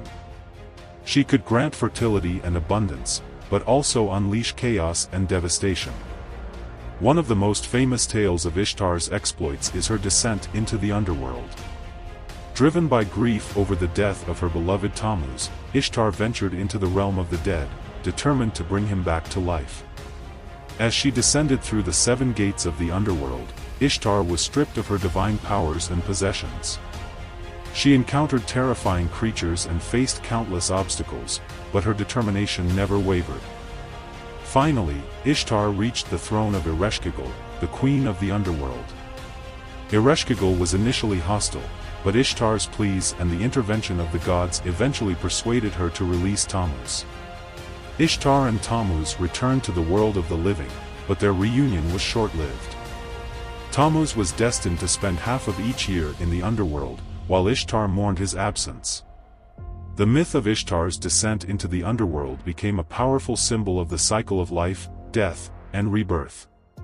It also reflected the goddess's own multifaceted nature, as she traversed the realms of love, loss, and the eternal struggle between life and death. Throughout history, Ishtar has been worshipped under various names and forms. She was known as Astarte to the Phoenicians, Aphrodite to the Greeks, and Venus to the Romans. Her legacy continues to inspire artists, writers, and musicians to this day, a testament to her enduring power and the timeless allure of the goddess of love, beauty, and war. In the ethereal realm of ancient Mesopotamia, where the Tigris and Euphrates rivers intertwined, there existed a primordial goddess of unparalleled power and reverence, Ki. As the embodiment of the earth itself, she was the mother of all gods and the foundation upon which the cosmos rested. Ki's origins were shrouded in mystery, her existence predating the dawn of time. She was the primordial chaos from which all creation emerged, the fertile soil that gave birth to life and the unyielding bedrock that supported the heavens. Her name, meaning earth in the Akkadian language, reflected her profound connection to the physical world. Ki's form was both vast and enigmatic. She was depicted as a colossal, serpentine creature, her body coiling through the depths of the earth. Her scales shimmered with an iridescent glow, reflecting the myriad colors of the natural world. Her eyes, deep and fathomless, held the wisdom of ages and the secrets of the underworld. As the mother of the gods, Ki played a pivotal role in the creation and governance of the universe. She gave birth to Anu, the god of the heavens, and Enlil, the god of the air. Together, these three deities formed the divine triad that ruled over the cosmos. Ki also bore the gods of the underworld, including Ereshkigal, the queen of the dead, and Nergal, the god of war and pestilence. Ki's influence extended far beyond the divine realm. She was the patron goddess of agriculture, fertility, and the natural world. Farmers prayed to her for bountiful harvests, and women sought her blessing for childbirth and the well-being of their families. Ki's presence was felt in every aspect of life, from the sprouting of seeds to the changing of seasons. Despite her immense power, Ki was not a vengeful or capricious goddess. She was known for her compassion and wisdom, and she often intervened on behalf of mortals who sought her favor. She protected the weak and vulnerable, and she punished those who transgressed against her laws. One such tale tells of a young shepherd named Enkidu who angered Ki by cutting down a sacred tree. In her wrath, Ki sent a monstrous serpent to devour Enkidu. However, the shepherd was saved by the intervention of the goddess Inanna, who convinced Ki to spare his life. Another legend recounts how Ki intervened in a dispute between the gods Anu and Enlil. The two brothers had quarreled over the division of the cosmos, and Ki stepped in to mediate their conflict. She proposed a compromise that satisfied both parties, restoring harmony to the divine realm. As the centuries passed, Ki's worship spread throughout Mesopotamia. Temples were built in her honor, and her image was depicted on countless artifacts and seals. Her name was invoked in prayers, rituals, and incantations. Ki became a symbol of stability, fertility, and the enduring power of the earth. However, with the rise of new empires and the advent of monotheistic religions, Ki's worship gradually declined. Her temples fell into ruin, and her name was forgotten by many. Yet, her legacy lived on in the myths and legends that were passed down through generations. To this day, Ki remains an enigmatic and awe-inspiring figure in the pantheon of ancient gods. As the mother of the earth and the foundation of the cosmos, she represents the enduring power of nature and the interconnectedness of all living things. Her story serves as a reminder of the profound respect and reverence that our ancestors held for the natural world and the divine forces that shape our existence. In the primordial depths of the Abzu, where the cosmic waters swirled in an eternal dance, there existed a realm of ancient deities and primordial beings. Among them, Kingu, the consort of the primordial goddess Tiamat, stood as a formidable figure, the father of monstrous creatures that would forever haunt the nightmares of mortals. Kingu's origins were shrouded in the mists of time. Some whispered that he was born from the union of Tiamat and Apsu, the primordial god of the freshwater ocean. Others believed he emerged from the chaotic void that preceded creation, a manifestation of the primordial forces that shaped the universe. Whatever his origins, Kingu possessed immense power. As Tiamat's consort, he ruled alongside her over the Abzu, a realm of darkness and chaos that existed before the dawn of time. Together, they commanded a vast army of monstrous creatures, each one a testament to their boundless power. Among Kingu's most fearsome creations were the Mushashu, a colossal serpent with the head of a dragon and the body of a lion. Its scales shimmered like iridescent oil, and its venomous fangs could pierce through the thickest armor.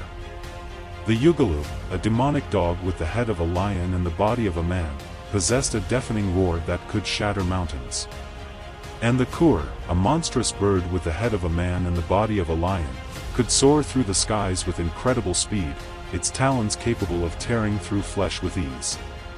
Kingu's monsters were not merely mindless beasts. They were imbued with a cunning intelligence and a thirst for destruction that made them formidable adversaries. They roamed the Abzu, terrorizing the lesser beings that dwelled within its depths. Their presence cast a shadow over the realm, a constant reminder of the primordial chaos that lurked beneath the surface of creation. But Kingu's power extended beyond his monstrous creations. He was a master of water magic, capable of summoning vast tidal waves and controlling the currents of the Abzu. He could shape the waters into weapons, creating swirling vortexes that could drown his enemies or razor-sharp blades that could slice through flesh with ease. As the consort of Tiamat, Kingu played a pivotal role in the cosmic conflict that would shape the destiny of the universe. When the younger gods, led by Marduk, rose up against the primordial deities, Kingu stood by Tiamat's side, leading her monstrous army into battle.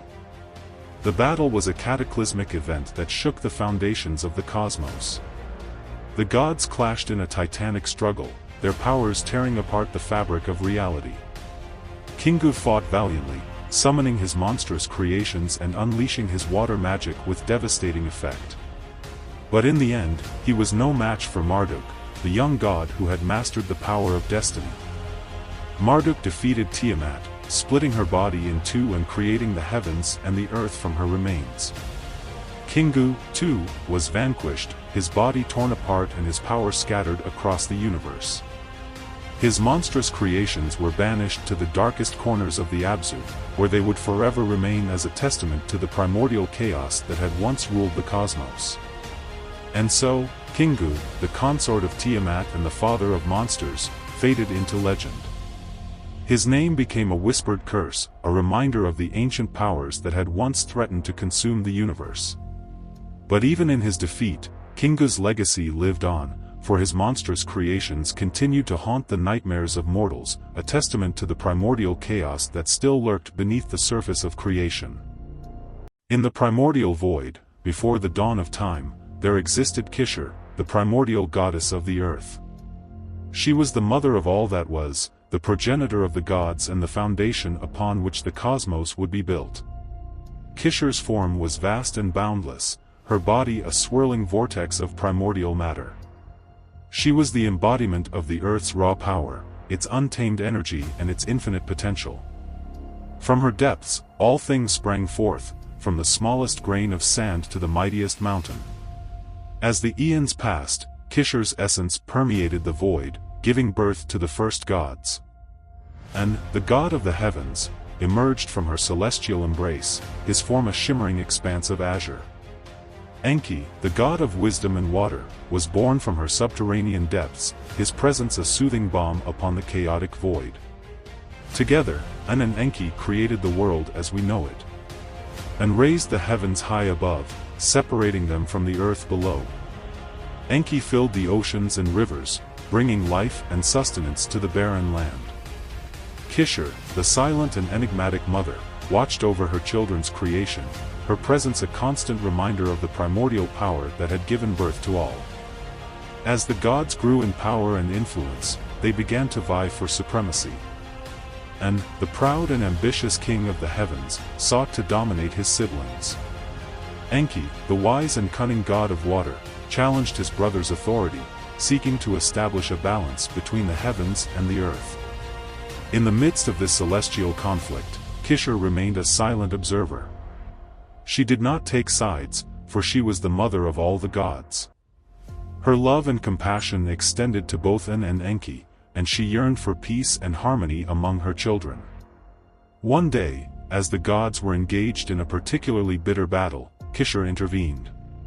She rose from the depths of the earth, her form towering over the celestial combatants.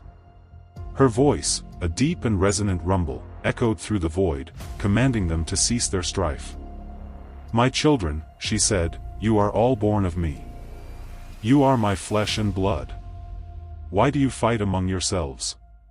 En and Enki, humbled by their mother's presence, lowered their weapons. They realized the futility of their conflict and the importance of unity. With Kishar's guidance, they reconciled their differences and established a new order in the cosmos. From that day forward, Kishar became known as the goddess of peace and reconciliation. She was the mediator between the gods, the one who brought harmony to the celestial realm. Her presence was a reminder that even in the midst of chaos and conflict, there was always hope for peace. As the ages passed, Kishar's legend faded into obscurity. The gods who had once revered her became distant and aloof, their focus shifting to their own affairs. But Kishar's spirit lived on, embedded in the very fabric of the earth. In the mountains, her presence could be felt in the towering peaks and the rushing rivers.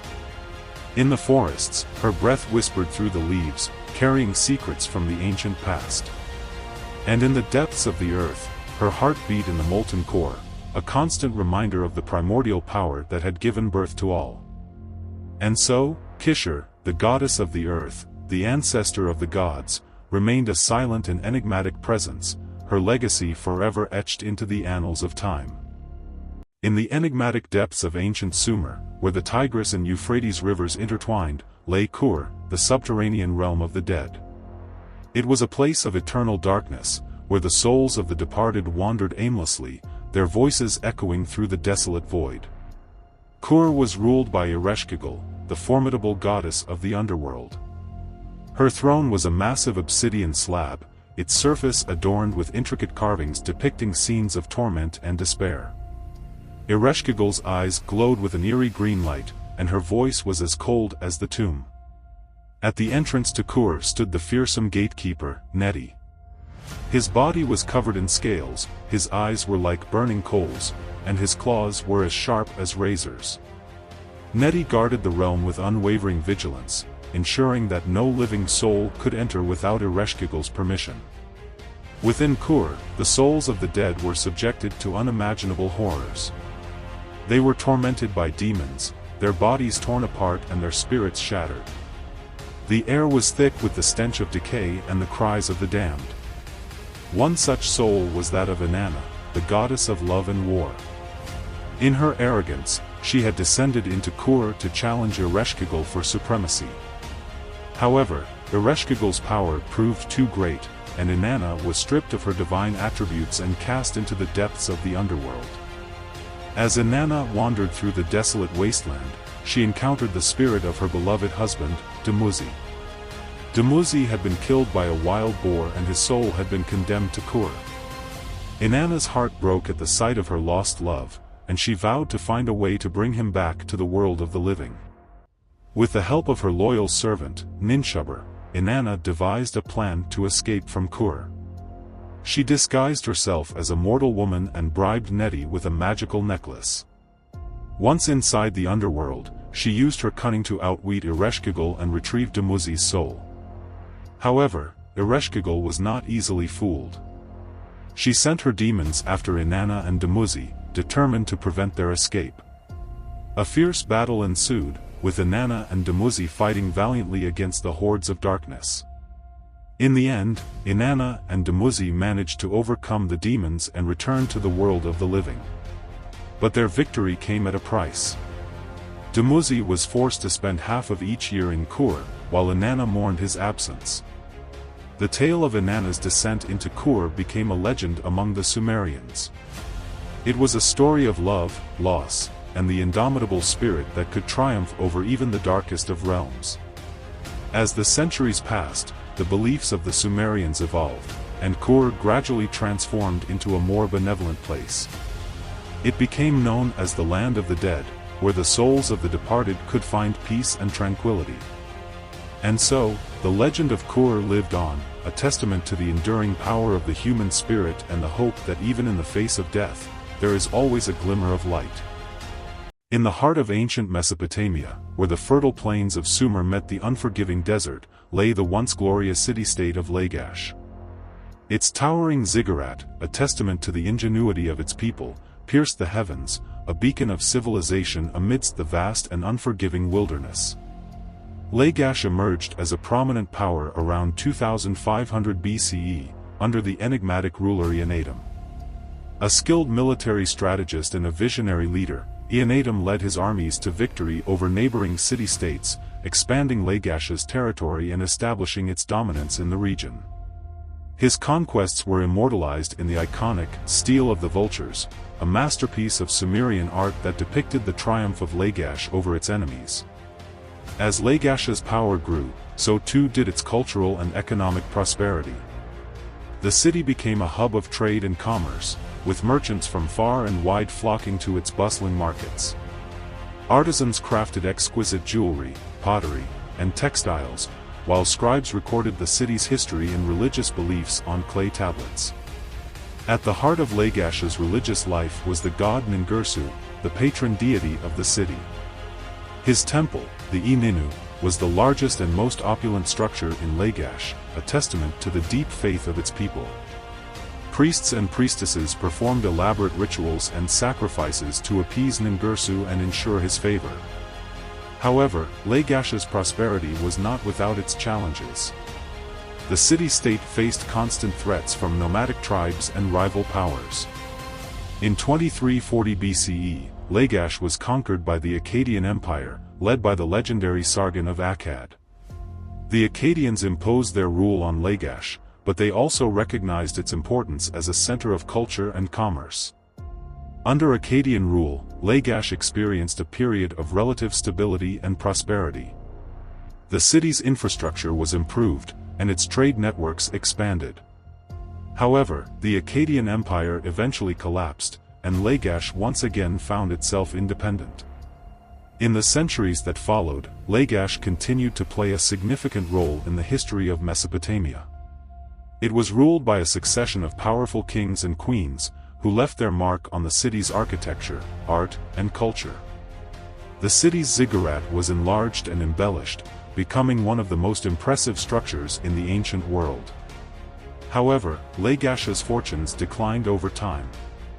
The city faced increasing pressure from neighboring powers, and its economy suffered from the rise of new trade routes.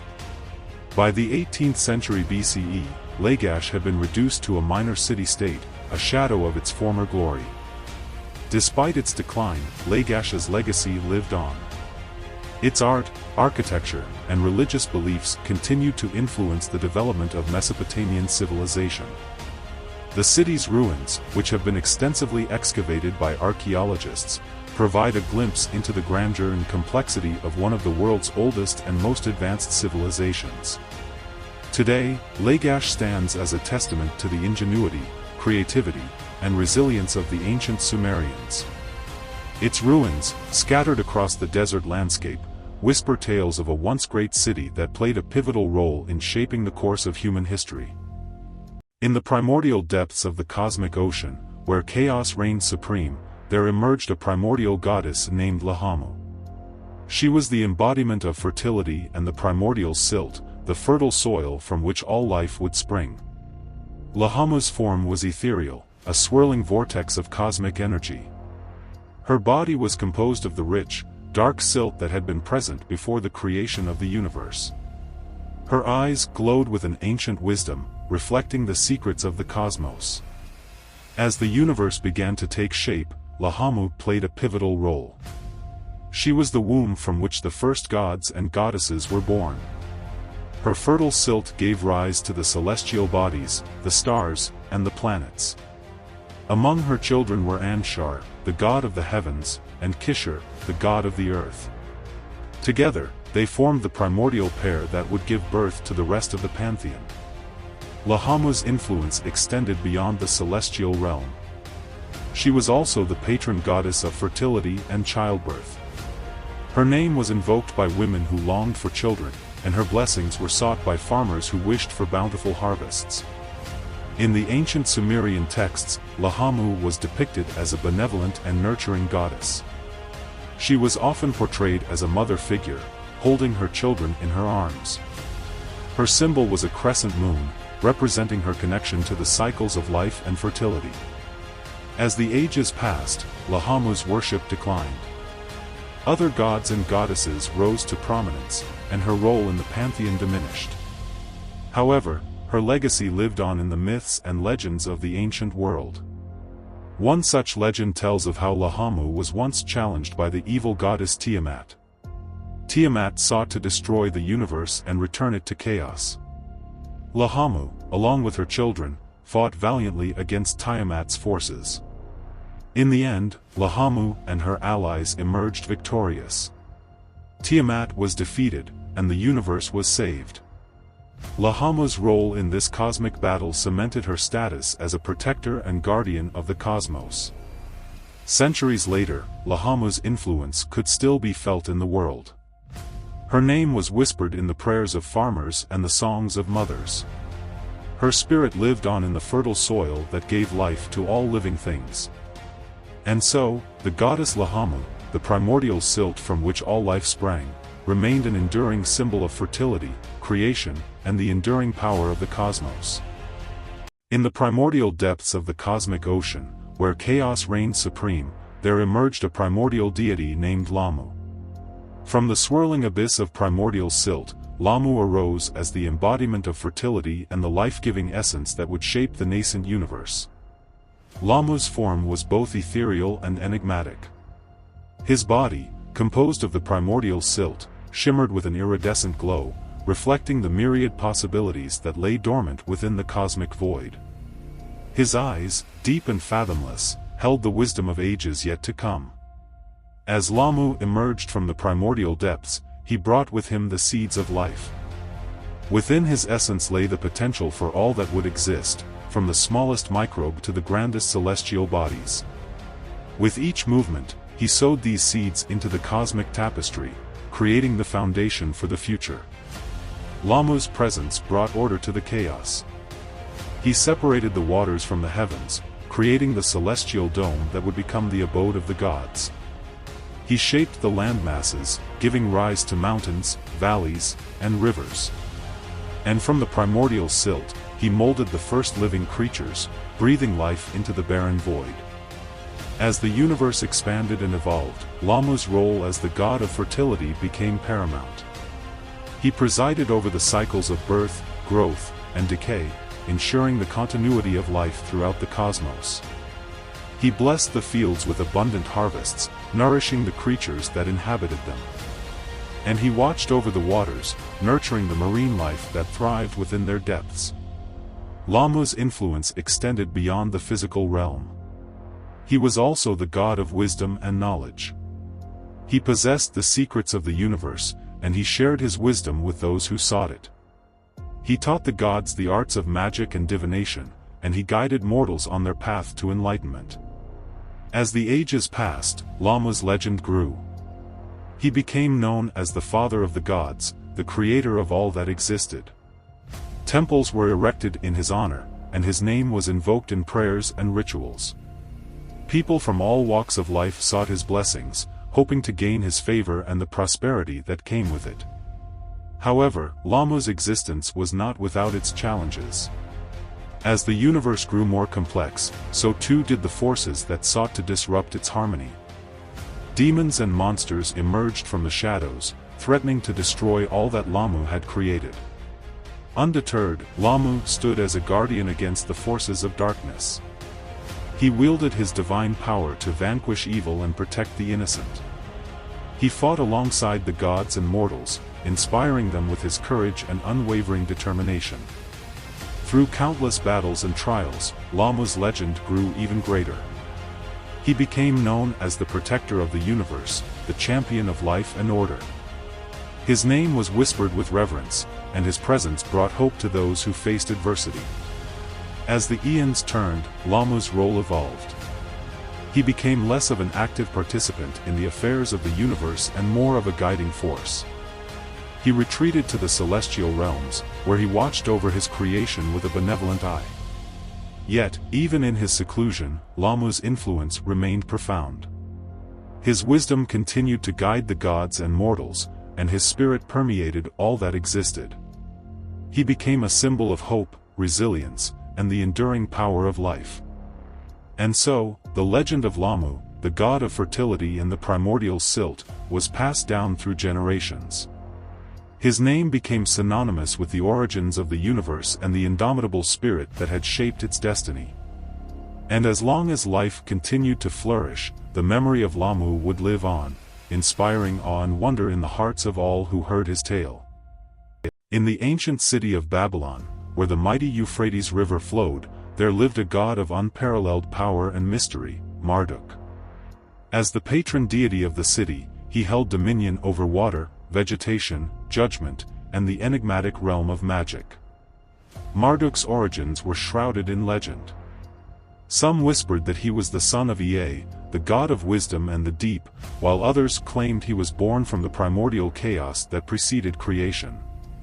Regardless of his lineage, Marduk's rise to prominence was swift and decisive. As the city of Babylon grew in wealth and influence, so too did the stature of its patron god. Marduk became the embodiment of the city's power and prosperity. His temple, the Esagila, was a marvel of architecture, adorned with towering ziggurats and intricate carvings depicting his divine exploits. Marduk's dominion over water was evident in the lush gardens and fertile fields that surrounded Babylon. He was the giver of life, the one who ensured the abundance of crops and the well-being of the people. His symbol, a dragon with a serpent's head, represented his control over the watery depths and the primordial forces of nature. But Marduk was not merely a benevolent deity. He was also a fierce warrior and a stern judge. When the city faced threats from enemies, Marduk would don his armor and lead the Babylonian armies into battle. His thunderbolts, known as the arrows of Marduk, were said to strike with devastating accuracy, incinerating his foes. As the god of judgment, Marduk presided over the destinies of mortals. He weighed their deeds on the scales of justice, determining their fate in the afterlife. Those who had lived righteously were rewarded with eternal bliss in the realm of the gods, while the wicked were condemned to the underworld. Marduk's connection to magic was perhaps his most enigmatic aspect. He was said to possess knowledge of ancient spells and incantations that could control the elements, heal the sick, and even alter the course of events. His priests, known as the Wise Men of Babylon, were renowned for their mastery of astrology, divination, and the art of prophecy. One of Marduk's most famous exploits was his victory over the primordial sea goddess, Tiamat. In a cosmic battle that shook the heavens, Marduk armed himself with a bow and arrow and confronted Tiamat, who threatened to destroy the world. With a single shot, Marduk pierced Tiamat's heart, splitting her body in two. From her remains, he created the heavens and the earth, establishing order and harmony in the universe. As the centuries passed, Marduk's cult spread throughout Mesopotamia and beyond. He became known as the King of the Gods, the supreme deity who ruled over all creation. His name was invoked in prayers, hymns, and incantations, and his image adorned countless temples and palaces. However, with the rise of new empires and the decline of Babylon, Marduk's influence gradually waned. Other gods, such as Ashur and Yahweh, gained prominence, and the once mighty patron of Babylon faded into obscurity. Yet, even in the annals of history, Marduk's legacy endures. He remains a symbol of the power and mystery of the ancient world, a testament to the human fascination with the divine and the unknown. And as the waters of the Euphrates continue to flow through the ruins of Babylon, the legend of Marduk, the god of water, vegetation, judgment, and magic, will forever be whispered among the sands of time. In the celestial tapestry of ancient Mesopotamia, where gods and goddesses held sway over the destinies of mortals, there lived a deity of profound wisdom and unparalleled knowledge, Nabu. As the patron of scribes, scholars, and all who sought enlightenment, Nabu's influence permeated every aspect of intellectual and spiritual life. Nabu's origins were shrouded in mystery, his birth a cosmic event that transcended the understanding of mere mortals. Some whispered that he was the son of Marduk, the supreme god of Babylon, while others believed he emerged from the primordial waters of chaos, imbued with the wisdom of the ages.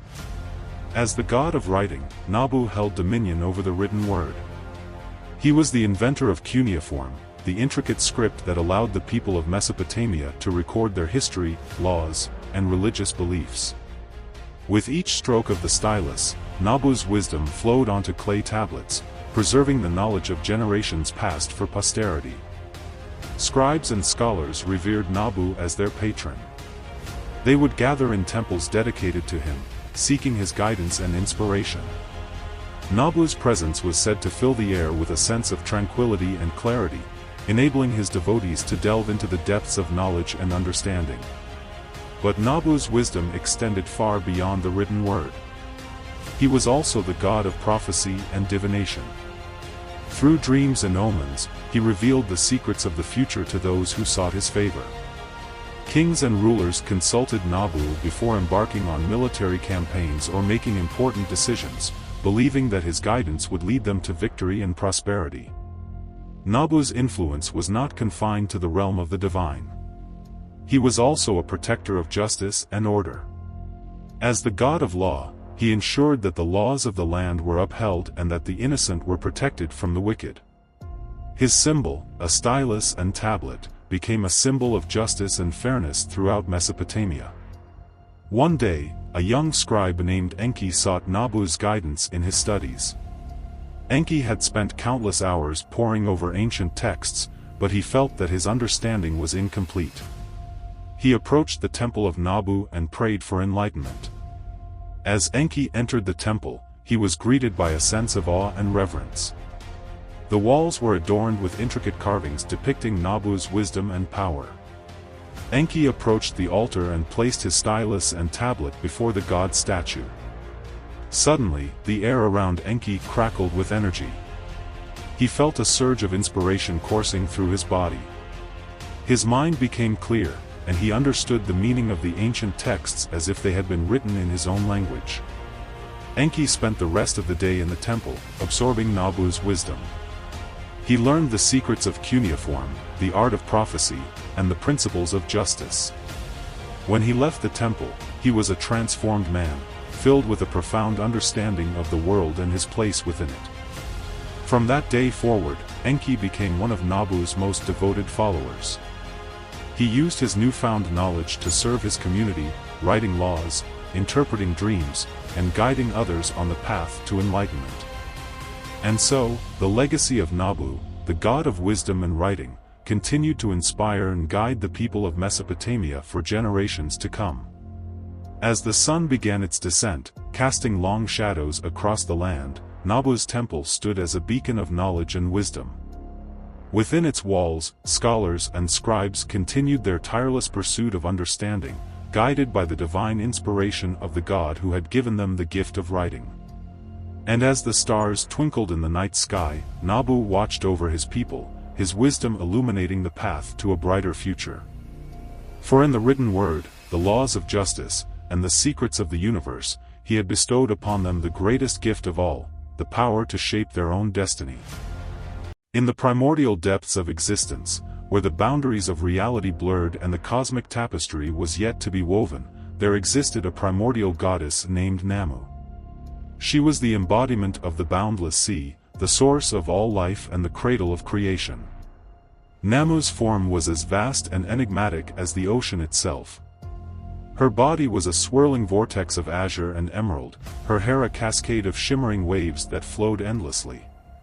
Her eyes held the wisdom of ages, reflecting the ebb and flow of the tides and the secrets of the deep.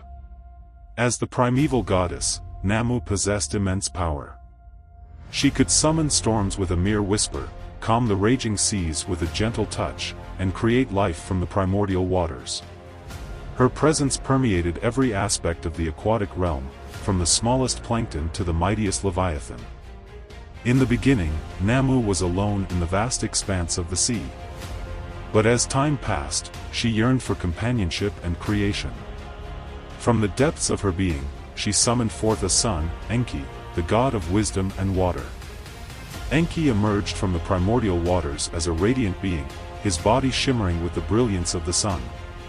Together, Namu and Enki embarked on a grand adventure to shape the world. They created the heavens and the earth, the mountains and the valleys, the rivers and the lakes. They filled the seas with an abundance of life, from tiny fish to colossal whales. As the world took form, Namu's role as the primeval goddess evolved.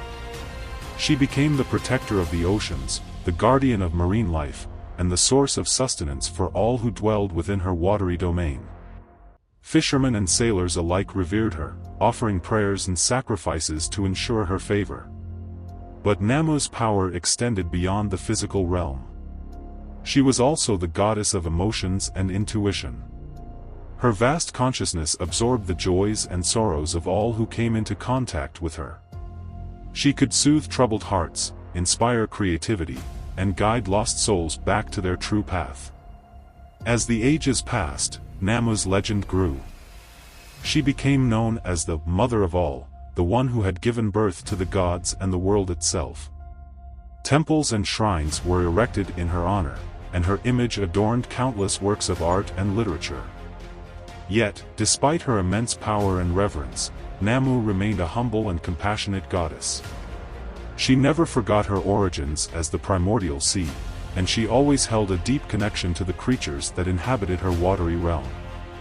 One day, as Namu gazed upon the vast expanse of the ocean, she noticed a small, struggling fish. The fish had been caught in a net and was gasping for breath. Moved by compassion, Namu reached out her hand and gently lifted the fish from the water. As she held the tiny creature in her palm, Namu felt a surge of love and protectiveness. She knew that even the smallest of beings deserved her care and attention. From that day forward, Namu became known as the protector of the weak, the one who would always come to the aid of those in need. As the centuries turned into millennia, Namu's legacy continued to endure. She became a symbol of hope, renewal, and the indomitable spirit of life. Her name was whispered in prayers, her image adorned countless homes, and her story was passed down from generation to generation. And so, Namu, the primeval goddess, the personification of the sea, remained an eternal presence in the hearts and minds of all who knew her. She was the mother of all, the protector of the weak, and the embodiment of the boundless love and compassion that flowed through the veins of the universe. In the celestial tapestry of ancient Sumer, where the stars shimmered like celestial jewels, there existed a deity of profound wisdom and ethereal beauty, Nanna, the god of the moon. Nanna's abode was the celestial realm of Ur, a city-state renowned for its towering ziggurat and the center of his worship. As the moon's guardian, he presided over the night sky, casting his silvery glow upon the sleeping world. Nanna's appearance was as captivating as his celestial domain. His skin was as pale as alabaster, his eyes a deep, enigmatic blue that reflected the wisdom of ages. His long, flowing hair cascaded over his shoulders like a silken waterfall, and his garments shimmered with an otherworldly radiance. But Nanna's true power lay not in his physical attributes but in his intellect. He was the patron of scribes and scholars, the dispenser of knowledge and wisdom. His temple in Ur was a sanctuary for those seeking enlightenment, a place where the secrets of the universe were whispered in hushed tones. One fateful night, as Nanna's moonbeam illuminated the sleeping city, a young scribe named Enki sat alone in his humble abode. His heart was heavy with doubt and uncertainty, for he had failed to decipher an ancient text that held the key to a profound prophecy. In his desperation, Enki turned to Nanna for guidance. He made his way to the temple of Ur and prostrated himself before the god's altar. With trembling hands, he poured out his heart, begging for wisdom and understanding. As if in answer to his prayers, Nanna's voice echoed through the temple, soft and ethereal. "Fear not, Enki," he said. "The path to knowledge is not always easy, but it is one that you must tread with unwavering determination." Nanna then revealed to Enki the hidden meaning of the ancient text. He spoke of the coming of a great king who would unite the land of Sumer and bring about an era of peace and prosperity. Enki's heart soared with joy and gratitude. He had found the answer he had been seeking, and he knew that Nanna's wisdom would guide him on his path. As the night wore on, Nanna's moonbeam continued to shine upon Ur, casting a gentle glow upon the city and its inhabitants. The people of Sumer slept soundly, comforted by the knowledge that their god watched over them. But Nanna's influence extended far beyond the confines of Ur. He was revered throughout the ancient world as the god of wisdom and the protector of the night. His name was invoked by travelers who sought guidance on their journeys, by scholars who yearned for knowledge, and by those who sought solace in the darkness. In the annals of history, Nanna's legacy lived on. He became a symbol of enlightenment and a beacon of hope for those who dared to seek the truth. His wisdom and compassion inspired generations to come, and his name continued to be whispered with reverence in the halls of learning and the hearts of the faithful. And so, as the moon continued its eternal dance across the night sky, Nanna, the god of the moon and wisdom, remained an enduring presence in the hearts and minds of the people of Sumer and beyond. His legacy served as a testament to the power of knowledge, the importance of wisdom, and the enduring spirit of the human soul. In the ancient realm of Sumer, where the Tigris and Euphrates rivers intertwined, there lived a revered goddess named Nanshi. She was the embodiment of social justice, prophecy, and fishing, her influence permeating every aspect of Sumerian life. Nansha's origins were shrouded in mystery. Some believed she emerged from the primordial waters, while others whispered that she was the daughter of the sky god En and the earth goddess Ki. Regardless of her genesis, her presence brought order and harmony to the chaotic world. As the goddess of social justice, Nanshi ensured fairness and equality among the people. She presided over legal disputes, settling them with wisdom and impartiality. Her judgments were swift and decisive, leaving no room for injustice or oppression. The poor and marginalized found solace in her protection, knowing that their voices would be heard. Nansha's prophetic abilities were equally renowned. She possessed the gift of foresight, enabling her to guide her people through uncertain times. Her oracles were sought by kings and commoners alike, who eagerly awaited her divine guidance. Through dreams and visions, she revealed the future, warning of impending dangers and offering hope in times of despair. But it was as the goddess of fishing that Nanshi held a special place in the hearts of the Sumerians. The rivers and marshes of Mesopotamia provided sustenance and livelihood for the people, and Nanshi ensured their abundance. She watched over the fishermen, protecting them from storms and guiding their nets to teeming shoals. Her blessings brought prosperity to the land, ensuring that no one went hungry. Nansha's temple in the city of Lagash was a magnificent sight. Its walls were adorned with intricate carvings depicting her as a beautiful woman with a fish-tailed headdress. Within the temple, priests and priestesses performed rituals in her honor, offering prayers and sacrifices to invoke her favor. One fateful day, a great drought struck Sumer. The rivers dried up, and the fish disappeared. The people grew desperate, their livelihoods threatened. In their despair, they turned to Nanshi, pleading for her intervention. Nanshi heard their cries and descended from the heavens. She appeared before the people, her voice like the gentle lapping of waves. "Fear not," she said. "I will restore the waters and bring back the fish." With a wave of her hand, Nanshi summoned the rains. Torrents of water poured down from the sky, filling the rivers and marshes. The fish returned in abundance, and the people rejoiced. Nanshi had once again proven her unwavering love and protection. From that day forward, Nansha's legend grew throughout Sumer. She became known as the Lady of Justice, the Oracle of the Gods, and the Protector of the Fishermen. Her name was invoked in prayers and hymns, and her image adorned countless artifacts. As the centuries passed, Nansha's influence extended beyond Sumer.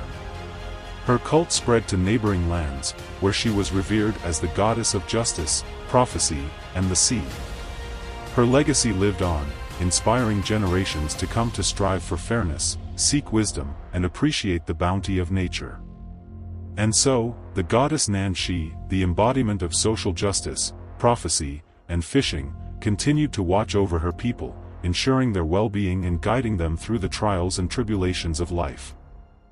In the desolate realm of Kur, where darkness reigned supreme, there dwelled Nergal, the formidable god of war, plague, and the underworld. His presence cast an ominous shadow upon the land, instilling terror in the hearts of mortals and deities alike. Nergal's origins were shrouded in mystery. Some whispered that he was the son of Enlil, the king of the gods, while others believed he emerged from the primordial chaos that preceded creation. Regardless of his lineage, Nergal possessed immense power and a ruthless disposition. As the god of war, Nergal commanded legions of fearsome demons and undead warriors. His battle cry echoed through the underworld, sending shivers down the spines of his enemies. With his flaming sword, he cleaved through flesh and bone, leaving a trail of carnage in his wake. But Nergal's dominion extended beyond the battlefield. He was also the god of plague, wielding the power to unleash devastating diseases upon the world. His breath carried the stench of decay, and his touch brought fever and pestilence. Entire cities fell to his wrath, their inhabitants succumbing to agonizing deaths.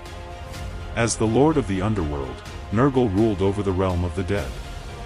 The souls of the departed descended into his domain, where they faced judgment and eternal punishment.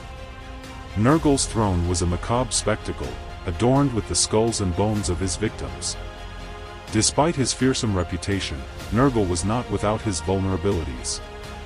His wife, Ereshkigal, the queen of the underworld, possessed a cunning mind and a fierce temper. Together, they formed an unholy alliance that terrorized both the living and the dead. One fateful day, a young hero named Gilgamesh embarked on a perilous quest to the underworld. Driven by a thirst for immortality, he sought to confront Nergal and claim his power. As Gilgamesh descended into the depths of Kur, he encountered countless horrors and faced unimaginable challenges. Finally, he reached Nergal's throne room. The god of war rose from his seat, his eyes blazing with fury. A fierce battle ensued, each blow echoing through the underworld.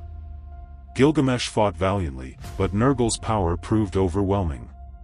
Just when all hope seemed lost, Gilgamesh remembered a secret he had learned. He uttered a powerful incantation, invoking the name of the ancient gods. To his astonishment, Nergal's strength began to wane.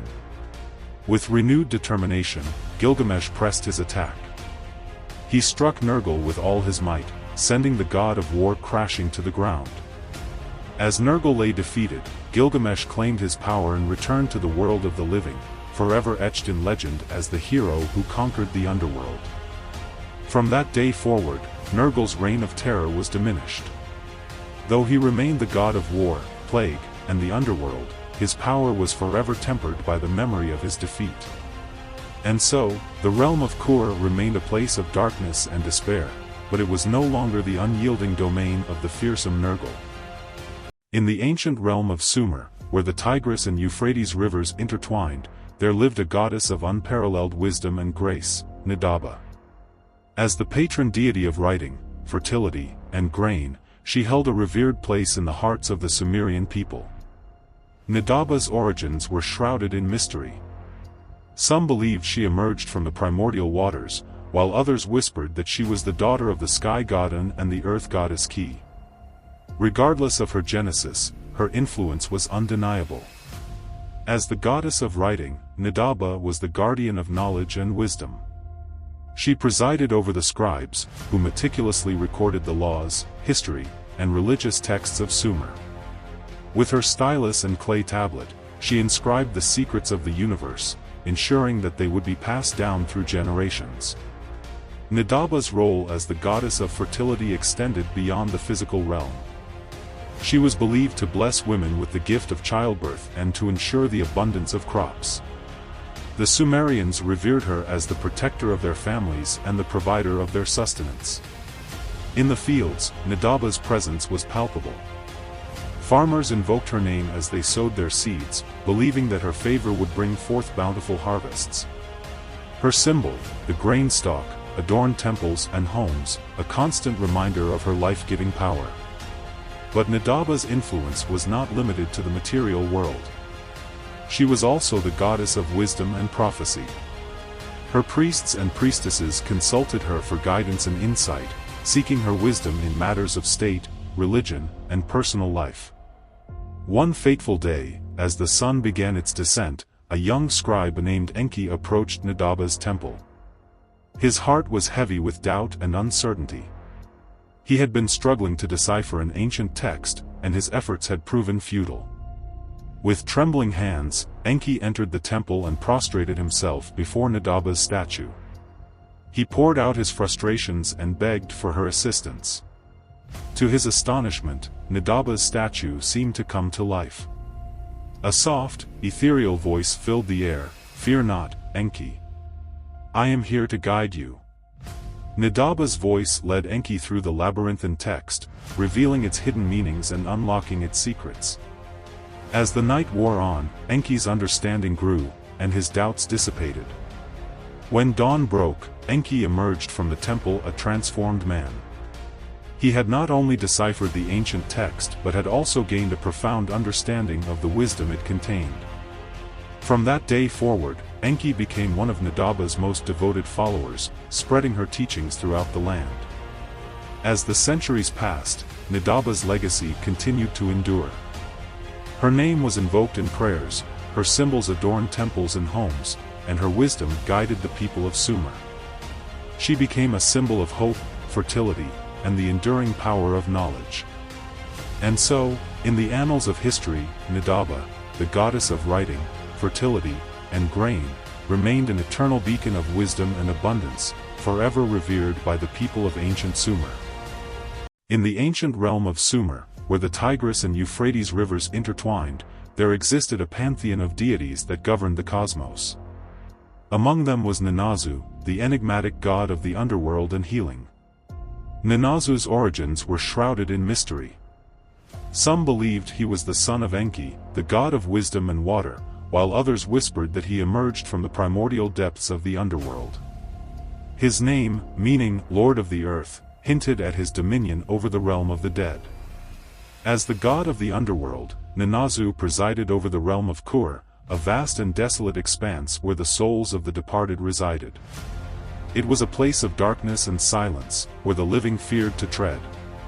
Nanazu, however, was not a malevolent deity. He was a compassionate guide, leading the souls of the dead through the labyrinthine paths of Kur and ensuring their safe passage to the afterlife. But Nanazu was not merely a guardian of the underworld. He was also revered as the god of healing. His knowledge of the hidden powers of herbs and minerals made him a sought-after healer among both gods and mortals. Nanazu's touch was said to mend broken bones, cure diseases, and restore vitality to the weary. One fateful day, the goddess Inanna, known for her beauty and cunning, descended into the underworld to confront her sister Ereshkigal, the queen of Kur. Inanna's arrogance angered Ereshkigal, who cursed her and imprisoned her in the depths of the underworld. News of Inanna's plight reached Nanazu, who was deeply concerned for her well-being. He knew that Inanna's absence from the world above would disrupt the balance of the cosmos. With a heavy heart, Nanazu descended into Kur to negotiate with Ereshkigal for Inanna's release. Ninnazu's presence in the underworld was met with both fear and respect. Ereshkigal, despite her anger, recognized Ninnazu's authority in his compassion for the living. After much deliberation, she agreed to release Inanna on the condition that she find a substitute to take her place in Kur.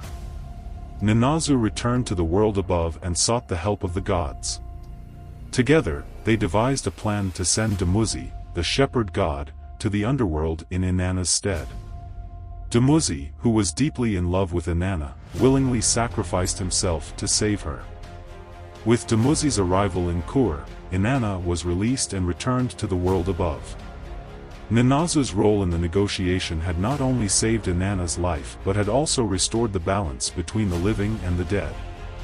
From that day forward, Ninnazu's reputation as a compassionate healer and a wise guardian of the underworld grew throughout Sumer. Temples were erected in his honor, and people from all walks of life sought his guidance and protection.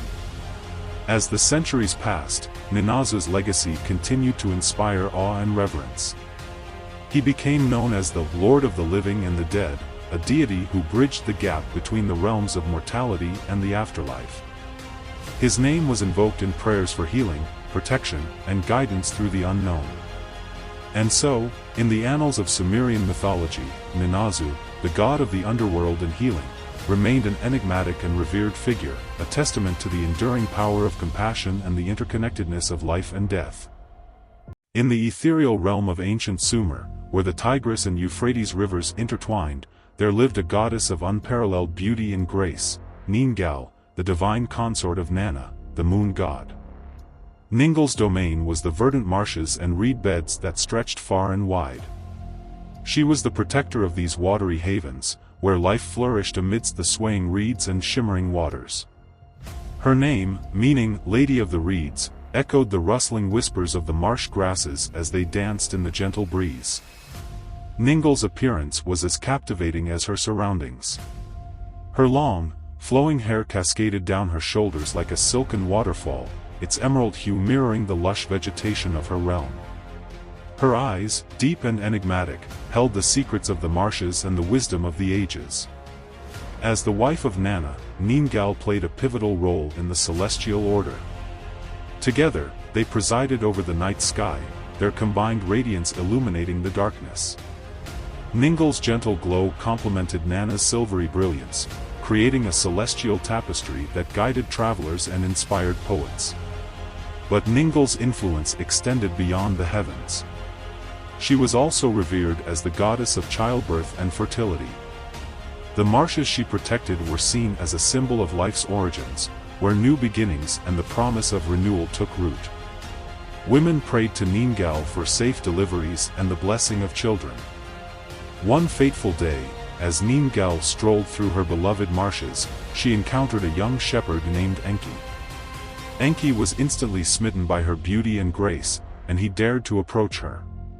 To his surprise, Ningal did not rebuke him but instead listened intently to his words.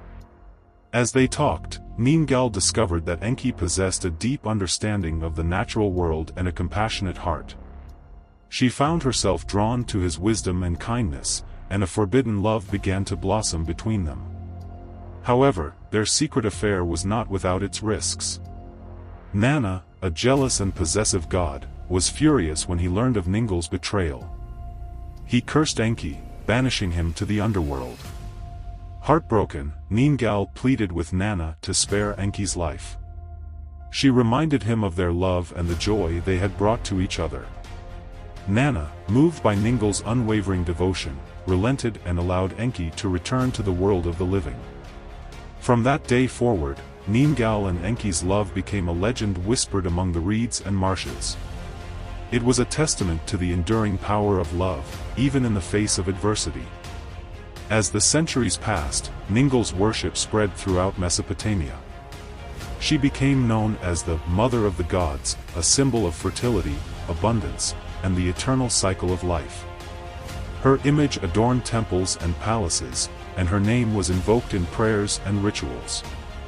And so, the goddess Ningal, the Lady of the Reeds, continued to watch over her watery domain, her love for Nanna and Enki forever etched in the annals of Sumerian mythology.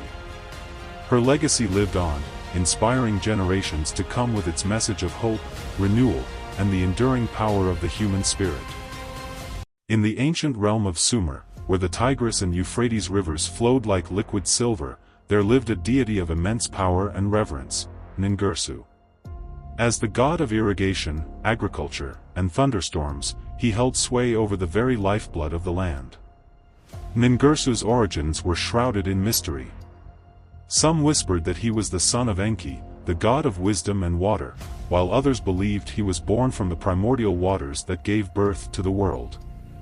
Regardless of his lineage, Ningirsu's presence was felt throughout the land. As the god of irrigation, Ningirsu controlled the flow of water that sustained the crops and nourished the people. With a mere gesture, he could summon torrential rains that quenched the thirst of the parched earth or gentle showers that nurtured the fields. The farmers of Sumer revered him as their patron, offering prayers and sacrifices to ensure his favor. Ningirsu's role as the god of agriculture extended beyond irrigation. He was believed to possess the knowledge of cultivation and the secrets of plant growth. Farmers sought his guidance in choosing the right seeds, planting at the optimal time, and protecting their crops from pests and diseases. With his blessing, the fields yielded bountiful harvests, providing sustenance for the growing population. But Ningirsu's power was not limited to the realm of agriculture. As the god of thunderstorms, he commanded the forces of nature with awe-inspiring authority. When his wrath was aroused, he unleashed thunderbolts that shook the heavens and lightning that illuminated the darkest nights. The people of Sumer trembled at the sound of his thunder, knowing that it heralded both destruction and renewal. Ningirsu's dual nature was reflected in his iconography. He was often depicted as a young man with a muscular physique, wielding a mace in one hand and a lightning bolt in the other. His face was adorned with a horned helmet, symbolizing his divine authority. One of the most famous tales of Ningirsu's exploits tells of his battle against the demon Asag. Asag had emerged from the underworld, threatening to destroy the world with its chaos and darkness. Ningirsu, armed with his mace and lightning bolt, confronted the demon in a titanic struggle. For days and nights, the battle raged, the heavens ablaze with lightning and the earth trembling beneath their feet. Finally, Ningirsu struck Asag with a mighty blow, vanquishing the demon and restoring order to the world.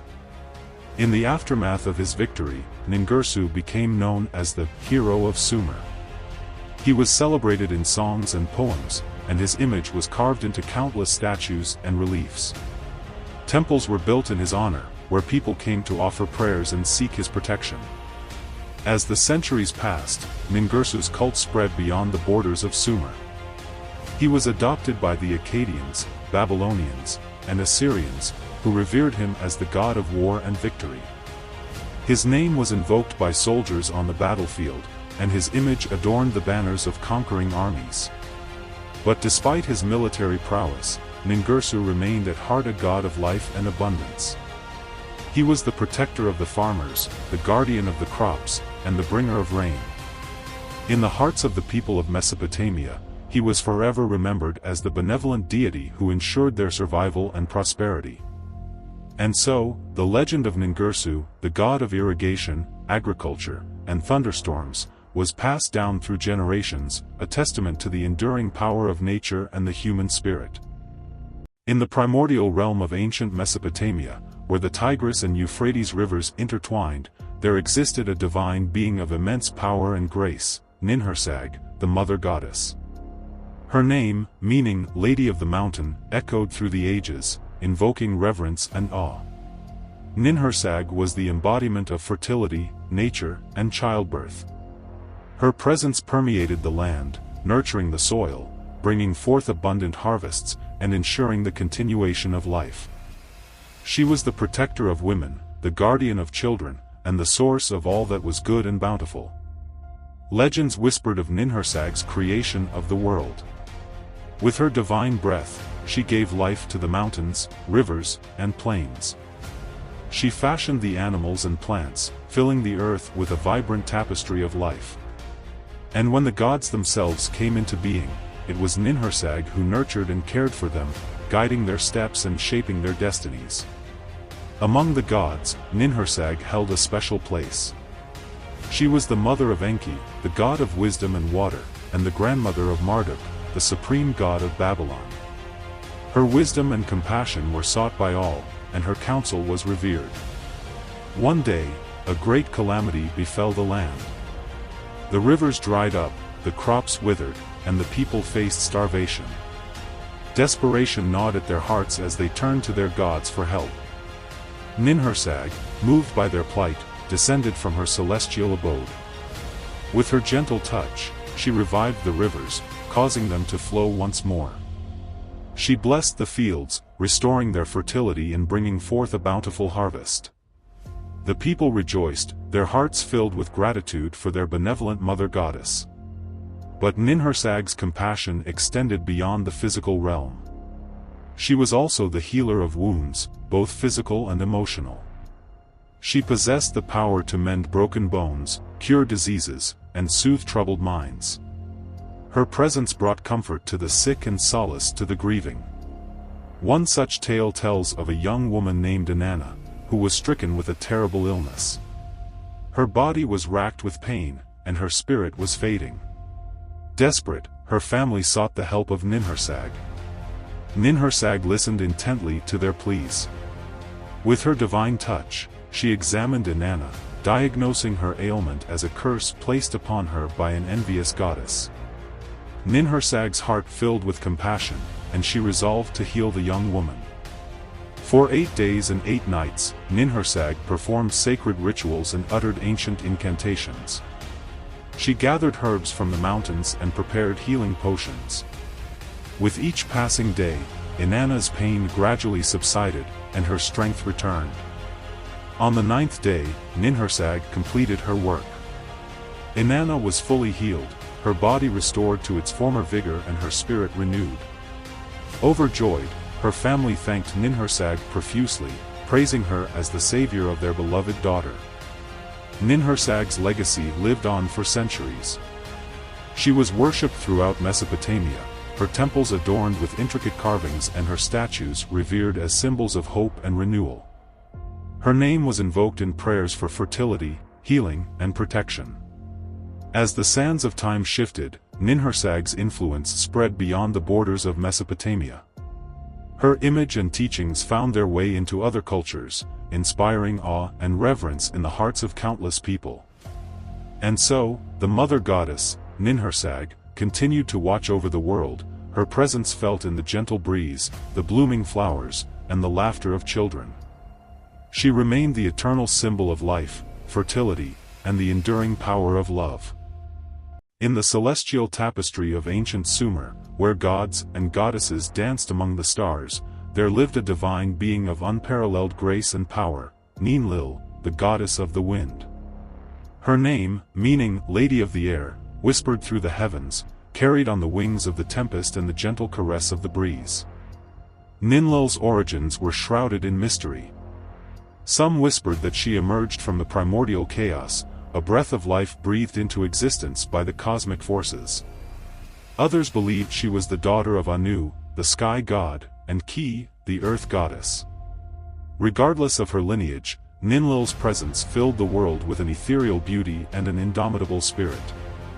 As the goddess of the wind, Enlil commanded the elements with a gentle touch. She could summon raging storms that shook the heavens and calm the most turbulent seas with a mere whisper. Her breath carried the seeds of life, scattering them across the land, and her presence brought renewal and growth wherever she went. But Enlil's power extended beyond the physical realm. She was also the goddess of wisdom and prophecy. Her voice carried the secrets of the future, and her words could guide mortals and gods alike. She was a counselor to kings and a protector of the innocent, her wisdom guiding the destinies of nations. Among the gods, Enlil held a special place in the heart of Enlil, the storm god. Enlil, known for his fierce temper and unwavering authority, was captivated by Enlil's gentle spirit and unwavering loyalty. Their love story became a legend, a tale of passion and devotion that transcended the boundaries of heaven and earth. One fateful day, as Enlil gazed upon Ninlil's radiant beauty, he was overcome with desire. He pursued her relentlessly, but Ninlil, bound by her vows of chastity, resisted his advances. Enlil's anger grew, and in a fit of rage, he threatened to destroy the world if she did not submit to his will. Faced with the wrath of the storm god, Ninlil's heart sank. She knew that her resistance would only bring ruin upon the innocent. With a heavy heart, she agreed to become Enlil's wife, but only on one condition, that he would respect her freedom and never force her to do anything against her will. Enlil, consumed by his love for Ninlil, agreed to her terms. And so, the goddess of the wind and the storm god were united in a sacred bond that would forever alter the course of history. Their marriage was a tumultuous one, filled with both love and conflict. Enlil's jealousy and possessiveness often clashed with Ninlil's independence and desire for freedom. Yet, through it all, their love for each other remained unyielding. Together, Ninlil and Enlil had many children, each inheriting a portion of their divine power. Among them was Ninurta, the god of war and agriculture, and Ishkur, the god of storms. Their descendants would go on to rule over the land of Sumer, their bloodline carrying the legacy of the wind and the storm for generations to come. As the centuries passed, Ninlil's influence grew. She became known as the patron goddess of travelers, merchants, and sailors. Her image adorned the sails of ships, guiding them safely across the treacherous seas. She was also revered as the protector of women and children, her gentle spirit offering solace and comfort to those in need. In the end, Ninlil's legacy lived on long after her physical form had faded into the mists of time. Her name became synonymous with wisdom, prophecy, and the indomitable spirit of the wind. And as the winds whispered through the ages, they carried with them the echoes of her divine presence, a testament to the enduring power of love and the boundless grace of the goddess of the air. In the primordial depths of the cosmic abyss, where the boundaries of existence blurred, there existed a realm of boundless potential and unfathomable power. Amidst this ethereal expanse, a celestial entity emerged, her presence heralding the dawn of creation. She was Ninmah, the goddess of creation and mother of the gods. Ninmah's form was a symphony of celestial radiance, her ethereal body shimmering with iridescent hues. Her eyes held the wisdom of ages, reflecting the secrets of the universe. Her voice possessed a melodic resonance that could soothe the savage beast and inspire the faintest of hearts.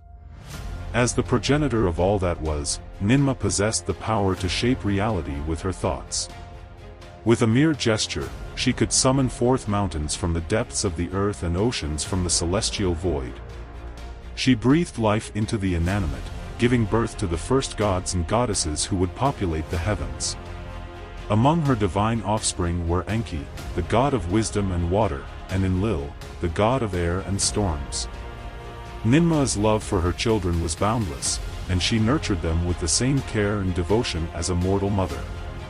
She taught them the secrets of creation, the laws of the universe, and the importance of compassion and justice. However, Ninmah's role extended far beyond that of a mere creator. She was also the guardian of the cosmic order, ensuring that the balance of the universe remained undisturbed. With her keen intellect and unwavering resolve, she thwarted the machinations of chaos and preserved the harmony of existence. One fateful day, as Ninmah surveyed her celestial domain, she noticed a disturbance in the fabric of reality. A rogue entity, known as Tiamat, had emerged from the primordial void, threatening to plunge the universe into darkness and chaos. Undeterred, Ninmah rallied her divine children and together they confronted Tiamat in a cosmic battle that shook the heavens. With her wisdom and power, Ninmah devised a plan to defeat the monstrous entity. She summoned forth the celestial winds and commanded them to tear Tiamat's body asunder. From the remnants of Tiamat, Ninmah created the heavens and the earth. She fashioned the stars from her eyes, the moon from her heart, and the sun from her soul. The earth became a verdant paradise, teeming with life and beauty. As the mother of the gods and the creator of all that was, Ninmah's legacy extended throughout the ages. Her name was whispered in reverence by mortals and immortals alike, and her deeds were celebrated in countless myths and legends. But Ninma's greatest gift to the universe was not her power or her wisdom, but her unwavering love. She taught her children the importance of compassion, empathy, and the pursuit of knowledge. And through them, her legacy of love and creation would continue to inspire generations to come. And so, in the annals of cosmic history, Ninma, the goddess of creation and mother of the gods, would forever be remembered as the celestial force that brought forth order, beauty, and love into the vast expanse of existence. In the celestial tapestry of ancient Sumer, where gods and goddesses danced among the stars, there lived an enigmatic figure named Ninshubur. As the trusted messenger and loyal companion of the formidable goddess Inanna, Ninshubur's presence echoed through the annals of time, leaving an enduring legacy in the annals of mythology. Ninshubur's origins were shrouded in mystery, his birth a celestial enigma. Some whispered that he emerged from the primordial waters, a messenger of the deep, while others believed he descended from the heavens, a celestial emissary. Regardless of his genesis, Ninshubur's destiny was intertwined with that of Inanna, the goddess of love, war, and fertility. Inanna, a force of nature both alluring and formidable, possessed a fiery spirit and an unyielding determination. As her messenger, Ninshubur became her trusted confidant, privy to her deepest secrets and most audacious plans. With his keen intellect and unwavering loyalty, he served as her eyes and ears, navigating the treacherous waters of the divine realm. Ninshubur's appearance was as enigmatic as his origins. Depicted in ancient Sumerian art as a winged creature with the head of a lion and the body of a bird, he possessed an otherworldly aura that commanded respect and awe. His wings, adorned with intricate patterns, carried him swiftly through the heavens, delivering messages with the speed of lightning. As Inanna's companion, Ninshubur witnessed firsthand the goddess's triumphs and tribulations. He accompanied her on her perilous journey to the underworld, a realm of darkness and despair. Together, they faced the wrath of Ereshkigal, the queen of the underworld, and emerged victorious, bringing hope to the living. Ninshubur's loyalty to Inanna was unwavering, even in the face of adversity. When the goddess was captured by the demon Kur, Ninshubur refused to abandon her. He flew tirelessly, seeking help from the other gods and goddesses. His unwavering determination eventually led to Inanna's rescue, a testament to the unbreakable bond between them. Beyond his role as a messenger, Ninshubur also served as Inanna's advisor and protector. His wisdom and foresight guided her through countless challenges, and his fierce loyalty shielded her from harm. Together, they formed an indomitable duo, their combined power shaping the destiny of the ancient world. As the centuries passed, Ninshubur's legend grew, becoming an integral part of Sumerian mythology. He was revered as a symbol of loyalty, courage, and unwavering devotion. His image adorned temples and palaces, a reminder of the enduring bond between the goddess and her faithful companion. In the twilight of the Sumerian civilization, as the gods and goddesses faded into obscurity, Ninshubur's legacy lived on. His name echoed through the ages, whispered in tales of ancient glory and divine companionship. And so, the enigmatic messenger and loyal companion of Inanna, Ninshubur, remained forever etched in the annals of human imagination, a testament to the enduring power of loyalty and the unbreakable bonds that transcend time and space. In the ancient realm of Sumer, where the Tigris and Euphrates rivers intertwined, there lived a formidable deity named Ninurta. As the god of agriculture, hunting, and war, he held sway over the land's bounty, the thrill of the chase, and the fierce battles that shaped its destiny. Ninurta's origins were shrouded in myth and legend. Some whispered that he was the son of Enlil, the supreme god of the Sumerian pantheon, and Ninlil, the goddess of the air. Others claimed he was born from the union of Anu, the god of the heavens, and Ki, the goddess of the earth. Whatever his lineage, Ninurta possessed an indomitable spirit and a warrior's heart. He was depicted as a young man, clad in a lion-skin cloak and wielding a bow and arrow. His eyes sparkled with intelligence and determination, and his countenance radiated both authority and compassion. As the god of agriculture, Ninurta ensured the fertility of the land. He blessed the fields with abundant harvests, providing sustenance for the people of Sumer. Farmers invoked his name as they sowed their seeds, praying for his protection against pests and drought. Ninurta was also a skilled hunter. He roamed the vast plains and forests, pursuing game with unmatched precision. His arrows never missed their mark, and his prey fell swiftly and cleanly. Hunters sought his favor, hoping to emulate his prowess and bring home a bountiful catch. But it was as the god of war that Ninurta truly excelled. When the drums of battle sounded, he transformed into a fierce and relentless warrior.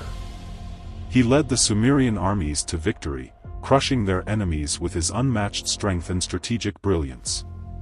One of Ninurta's most famous exploits was his battle against the monstrous serpent Asag. This fearsome creature had terrorized the land, poisoning the rivers and threatening to destroy all life. Ninurta confronted Asag in a titanic struggle that lasted for days. With his bow and arrow, Ninurta shot countless arrows into the serpent's scales, but they proved ineffective. Asag's hide was impenetrable, and its venom threatened to overwhelm the god. Undeterred, Ninurta devised a cunning plan. He created a powerful windstorm that carried Asag's venom away from him. Then, with a final, desperate shot, he pierced the serpent's heart. Asag collapsed, its body writhing in agony. Ninurta's victory over Asag brought him eternal glory. He was hailed as the savior of Sumer and the protector of its people. Temples were built in his honor, and his name was invoked in prayers and hymns. But Ninurta was not merely a god of war. He was also a wise and compassionate ruler. He established laws and order, ensuring justice and prosperity for all. He taught the people of Sumer the arts of agriculture, hunting, and warfare, empowering them to thrive in a harsh and unforgiving world. As the centuries passed, Ninurta's cult spread throughout Mesopotamia.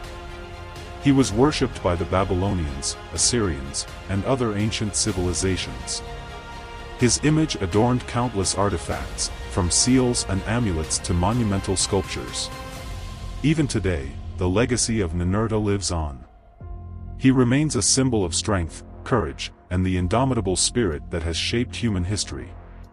His name echoes through the annals of time, a testament to the enduring power of the gods who once ruled the ancient world. In the heart of ancient Mesopotamia, where the Tigris and Euphrates rivers converged, lay the hallowed city of Nippur, a testament to the ingenuity and spiritual fervor of the Sumerian civilization. Dedicated to the revered god Enlil, Nippur served as the religious epicenter of the region, drawing pilgrims and scholars from far and wide. The city's origins were shrouded in the mists of time, but legend held that it was founded by Enlil himself, the Lord of the Wind, who descended from the heavens to establish his earthly abode.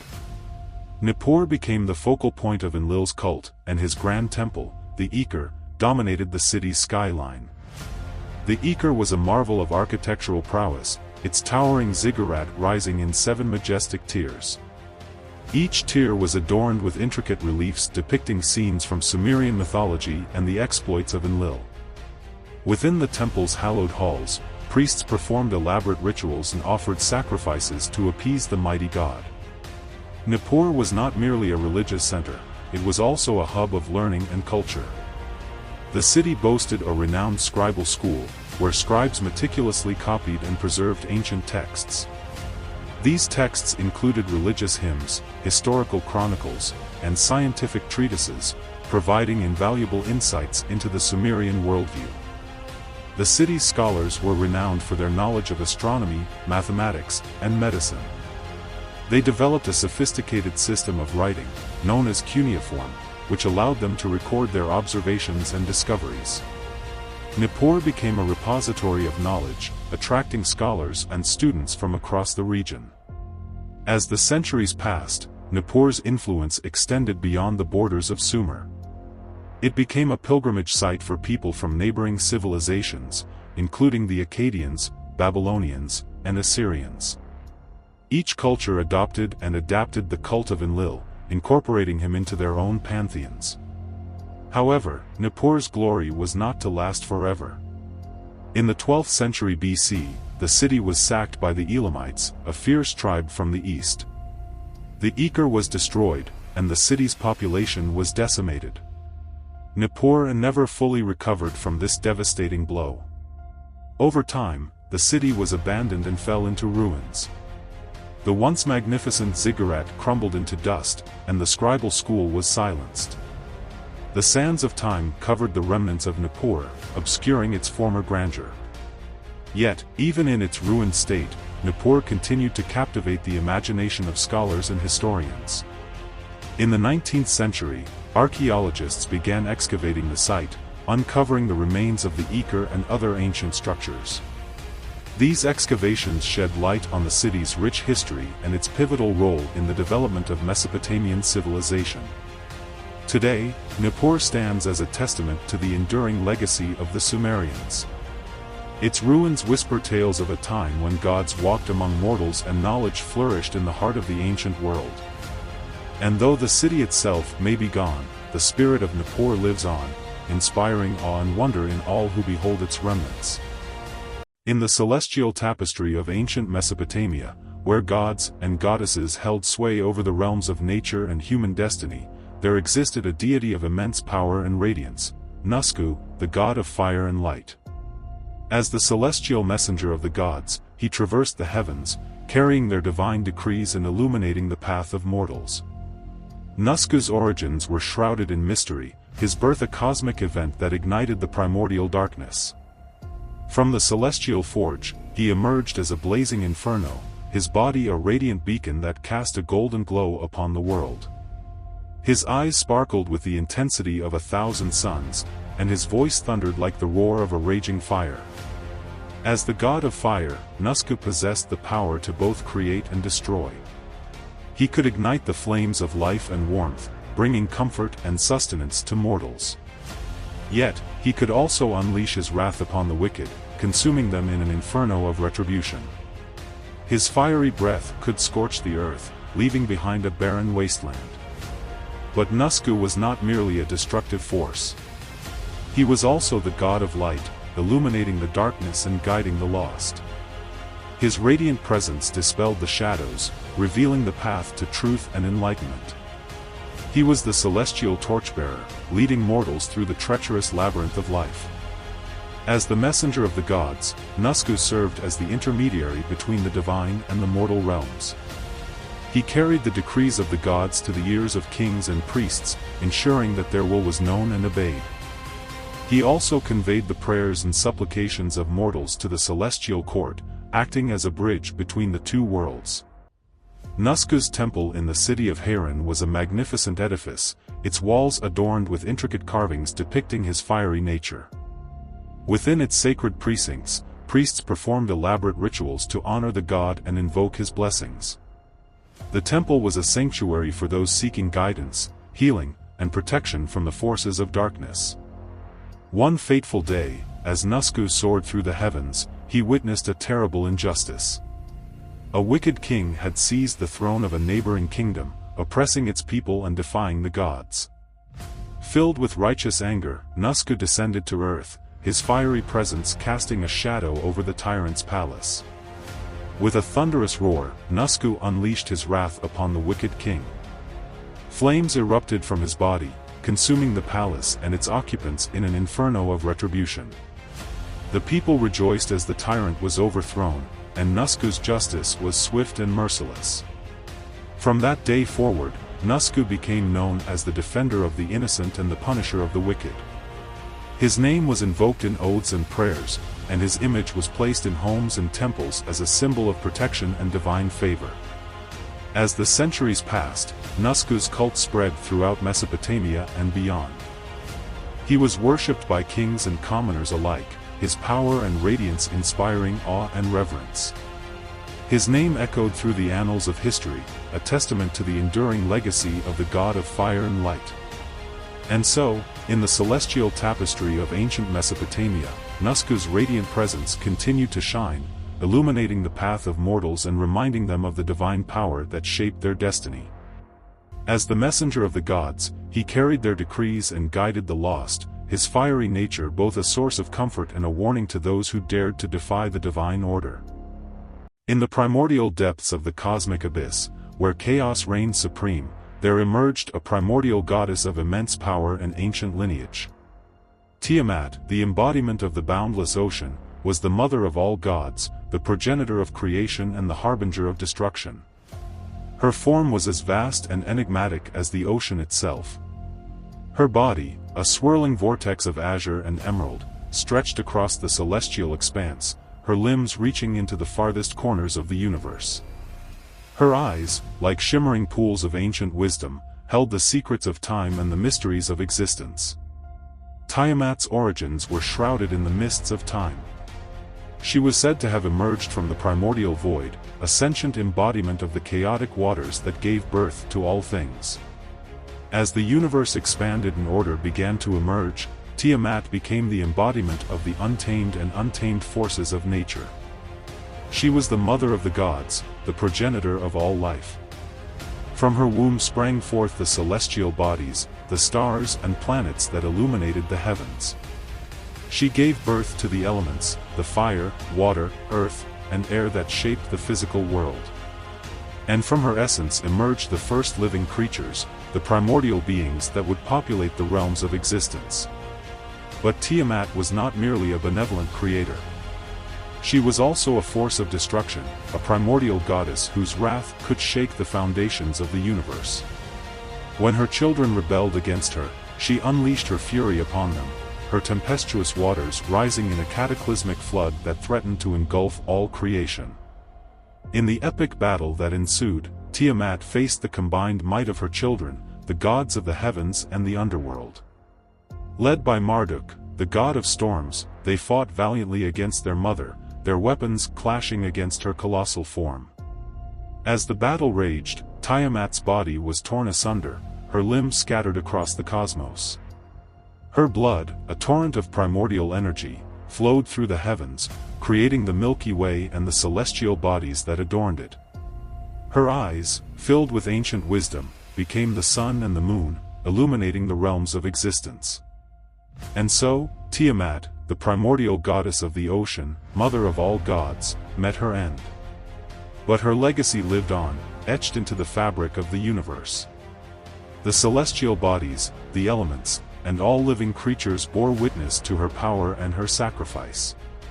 In the annals of mythology, Tiamat became a symbol of both creation and destruction, a reminder of the primordial forces that shaped the cosmos.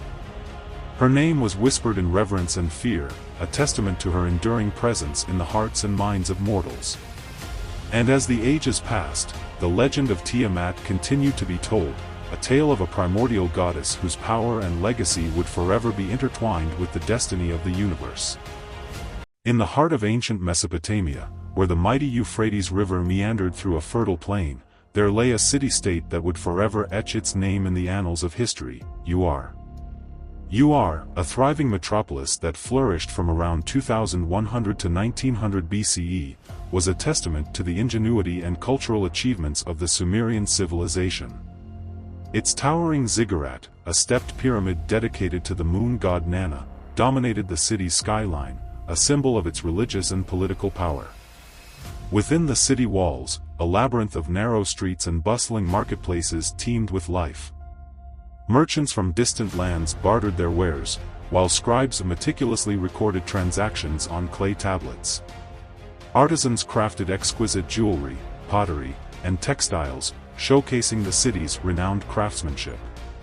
At the heart of Ur's society was its temple complex, a vast and sacred precinct dedicated to Nanna.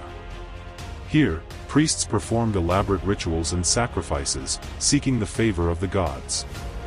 The temple also served as a center of learning, where scribes studied astronomy, mathematics, and literature. One such scribe was En-hedu-ana, a priestess and poet who lived during the reign of King Shulgi.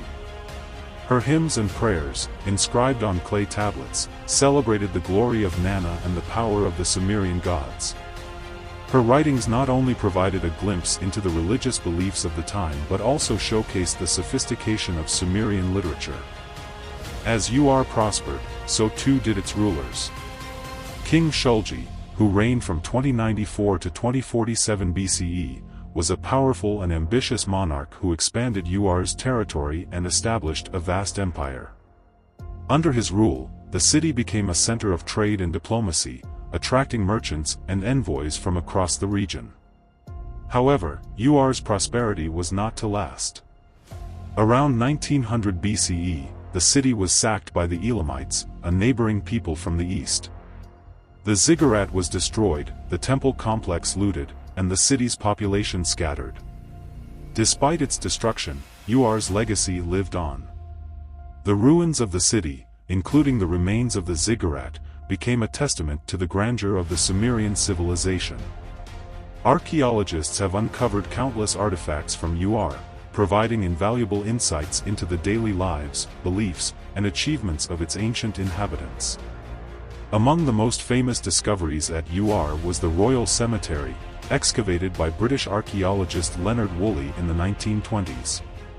The cemetery contained the lavishly furnished tombs of Ur's kings and queens, filled with gold, silver, and precious jewels. The discovery of these tombs shed light on the wealth and opulence of the Sumerian elite. Today, the ruins of Ur stand as a reminder of the ancient city's glory. Visitors can explore the remains of the ziggurat, marvel at the intricate carvings on the temple walls, and imagine the bustling streets that once filled the city. Ur's legacy continues to inspire and fascinate, serving as a testament to the enduring power of human civilization. As the sun sets over the ruins of Ur, casting long shadows across the ancient city, one cannot help but feel a sense of awe and wonder. Here, in this place where history and legend intertwine, the echoes of a lost civilization still linger, whispering tales of a time when Ur was the shining jewel of Mesopotamia. In the heart of ancient Mesopotamia, where the mighty Euphrates River flowed, there lay a city of unparalleled grandeur and legend, Uruk. Known as the city of Gilgamesh, the epic hero of Mesopotamian mythology, Uruk stood as a testament to the ingenuity, power, and cultural achievements of its people. Uruk's origins were shrouded in the mists of time, its foundations laid by the Sumerians, the earliest known civilization in the region. As the centuries passed, Uruk grew into a thriving metropolis, a hub of trade, religion, and learning. Its walls, towering over the surrounding plain, enclosed a vast expanse of temples, palaces, and bustling streets.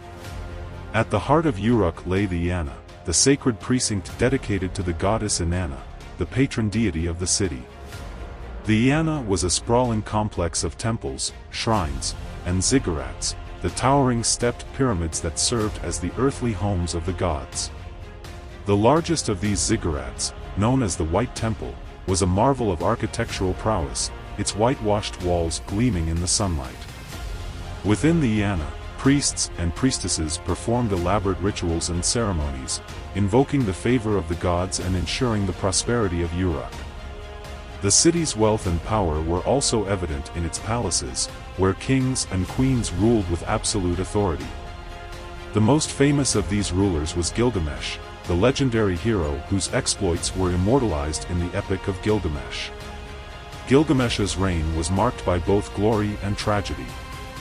He led Uruk to victory in countless battles, expanding its territory and securing its dominance over the surrounding lands. However, his quest for immortality ultimately proved futile, and he returned to Uruk a wiser and more humble man. Beyond its religious and political significance, Uruk was also a center of intellectual and cultural achievement. Its scribes developed the cuneiform script, one of the earliest forms of writing, which allowed them to record their laws, history, and literature. Uruk's libraries housed vast collections of clay tablets, containing everything from religious texts to scientific treatises. The city's artisans were renowned for their skill and creativity. They crafted exquisite jewelry, pottery, and sculptures, many of which have survived to this day. Uruk's metalworkers were particularly adept, producing bronze weapons and tools that were highly prized throughout Mesopotamia. As the centuries passed, Uruk's fortunes fluctuated.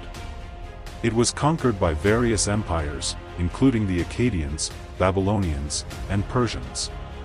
However, the city's legacy lived on, and it remained an important cultural and religious center throughout the ancient world. In the 6th century BC, Uruk was finally abandoned, its once magnificent buildings crumbling into ruins. However, the city's memory continued to inspire awe and wonder. Its name was mentioned in the Bible, and its legends were passed down through generations. Today, the ruins of Uruk stand as a testament to the grandeur and achievements of ancient Mesopotamia. Archaeologists have uncovered the remains of its temples, palaces, and streets, providing a glimpse into the lives of its inhabitants. The Epic of Gilgamesh, translated into countless languages, continues to captivate readers with its timeless themes of heroism, mortality, and the search for meaning. And so, the city of Uruk, once the greatest metropolis of its time, lives on in the annals of history and the hearts of those who marvel at its enduring legacy. In the realm of ancient Mesopotamia, where the Tigris and Euphrates rivers intertwined, there existed a mythical creature of immense power and dread, Ushumgalu, the dragon of the gates of the underworld. Ushumgalu's lair was said to be at the very entrance to the underworld, a realm of darkness and despair. Its colossal form, adorned with shimmering scales and razor-sharp claws, was a sight that instilled terror in the hearts of mortals. Its eyes glowed with an eerie crimson light, piercing through the gloom like beacons of doom. Legend had it that Ushumgalu was the guardian of the underworld, tasked with preventing the escape of the dead and the entry of the living. Its breath was said to be a venomous fire that could incinerate anything in its path. Its roar was so deafening that it could shatter mountains and send shivers down the spines of even the bravest warriors. One fateful day, a young hero named Gilgamesh, driven by an insatiable thirst for immortality, embarked on a perilous journey to the underworld. Guided by the wise sage Utnapishtim, Gilgamesh ventured into the depths of the earth, determined to confront the fearsome dragon. As Gilgamesh approached the gates of the underworld, he could feel the oppressive presence of Ushumgalu. The air grew heavy with the stench of decay and the sound of distant screams. With trembling hands, Gilgamesh drew his sword and prepared for the inevitable confrontation. Suddenly, the ground beneath Gilgamesh's feet began to tremble. A deafening roar echoed through the darkness, and Ushumgalu emerged from its lair. Its massive head reared up, its eyes blazing with fury. Gilgamesh stood his ground, his heart pounding in his chest. The battle that ensued was one of epic proportions. Gilgamesh fought with all his might, but Ushumgalu's power seemed insurmountable. Its claws tore at Gilgamesh's armor, and its venomous breath scorched his skin. Yet, Gilgamesh refused to yield. In a desperate moment, Gilgamesh remembered the words of Utnapishtim. He reached into his pouch and retrieved a magical herb that had the power to repel evil. With a swift motion, he hurled the herb at Ushumgalu. As the herb struck the dragon's scales, a blinding light erupted. Ushumgalu let out a piercing shriek and recoiled in pain. Gilgamesh seized the opportunity and charged forward, plunging his sword into the dragon's heart. With a thunderous crash, Ushumgalu collapsed to the ground, its life force extinguished. The gates of the underworld creaked open, revealing a path to the realm of the dead. Gilgamesh had triumphed over the fearsome guardian, but his victory came at a great cost. As Gilgamesh ventured into the underworld, he carried with him the memory of his encounter with Ushumgalu. The dragon's power and ferocity had left an indelible mark on his soul. And so, the legend of Ushumgalu, the dragon of the gates of the underworld, was passed down through generations, a testament to the indomitable spirit of those who dared to challenge the unknown. In the annals of Mesopotamian mythology, Ushumgalu remained a symbol of both terror and triumph. Its image adorned countless artifacts and inspired countless tales of bravery and sacrifice. And as the centuries passed, the dragon's legacy continued to resonate, reminding mortals of the eternal battle between light and darkness, good and evil. In the celestial tapestry of ancient Sumer, where gods and goddesses intertwined their threads, there lived Antu, the revered deity of weaving and clothing. Her nimble fingers danced across the loom, creating intricate patterns that adorned the garments of both mortals and immortals. Utu's temple, a sanctuary of artistry and devotion, stood at the heart of the city of Nippur. Its walls were adorned with vibrant murals depicting her weaving prowess, and the air was filled with the rhythmic clatter of looms. Devotees flocked to her shrine, seeking her blessings for their own textile endeavors. One fateful day, as Utu sat at her loom, her gaze fell upon a young woman named Inanna. Inanna, the goddess of love and beauty, was renowned for her exquisite taste and desire for the finest garments. Intrigued, Utu approached her and offered to weave her a gown that would surpass all others. Inanna, flattered by Utu's offer, eagerly accepted. She described her vision of a gown that shimmered like the night sky, adorned with intricate embroidery and shimmering jewels. Utu listened intently, her mind already racing with ideas. For days and nights, Utu toiled tirelessly at her loom. She selected the finest threads, spun from the softest wool and the most lustrous silk. With each stroke of her shuttle, she wove a masterpiece that reflected Inanna's beauty and grace. As the gown neared completion, Utu summoned her most skilled artisans to embellish it with intricate embroidery. They stitched golden threads into celestial patterns, creating a tapestry that seemed to come alive under the light of the moon. Finally, the gown was finished. It was a breathtaking creation, a testament to Utu's artistry and Inanna's discerning taste. Inanna was overjoyed when she beheld the garment, and she immediately donned it for a grand feast in her honor. As Inanna danced and twirled, the gown flowed around her like a celestial breeze. Its shimmering threads caught the light, casting an ethereal glow upon her. The guests gasped in awe, marveling at the beauty of both the goddess and her attire. From that day forward, Utu's reputation as the greatest weaver in the heavens was cemented. Her garments became highly sought after by both gods and mortals, and her temple became a pilgrimage site for those seeking inspiration and guidance in the art of weaving. But Utu's influence extended beyond the realm of textiles. She was also revered as the patron goddess of scribes and scholars. Her intricate patterns and meticulous craftsmanship served as a metaphor for the written word, which could weave together ideas and stories with equal beauty and precision. As the centuries passed, Utu's legacy continued to inspire generations of weavers, artists, and writers. Her name became synonymous with excellence and creativity, and her image adorned countless works of art and literature. And so, in the annals of ancient Sumer, Utu, the goddess of weaving and clothing, remained an enduring symbol of the transformative power of art and the enduring beauty of human ingenuity. In the celestial tapestry of ancient Polynesian mythology, Utu reigned supreme as the radiant god of the sun, justice, and truth. His golden rays illuminated the heavens, casting a warm embrace upon the islands below. Utu's origins were shrouded in mystery. Some whispered that he emerged from the primordial darkness, a beacon of hope and enlightenment. Others believed he was the son of Enki, the sky father, and Papa, the earth mother. As the sun god, Utu possessed immense power. He controlled the daily cycle of light and darkness, bringing forth the dawn and banishing the night. His rays nurtured the land, ripening crops and sustaining life. But Utu was not merely a celestial force, he was also a guardian of justice and truth.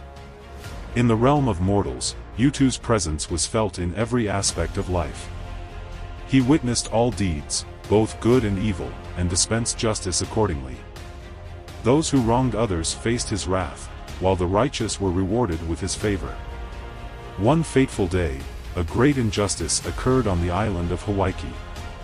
A powerful chief named Maui stole the sacred fire from the gods, plunging the land into darkness. Utu was enraged by this act of defiance. Donning his golden armor and wielding his fiery sword, Utu descended to Hawaii. He confronted Maui and demanded the return of the stolen fire.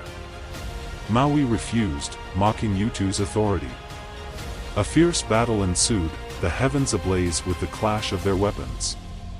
Utu's rays scorched the earth, while Maui's magic transformed him into various creatures, trying to evade capture. In the end, Utu's justice prevailed. He defeated Maui and reclaimed the sacred fire, restoring light to Hawaii. Maui was punished for his crime, but Utu showed mercy, sparing his life. From that day forward, Utu's reputation as the god of justice and truth was cemented. He became the protector of the innocent and the avenger of the wronged. People throughout the islands prayed to Utu for guidance, protection, and the revelation of hidden truths. Utu's influence extended beyond the physical realm.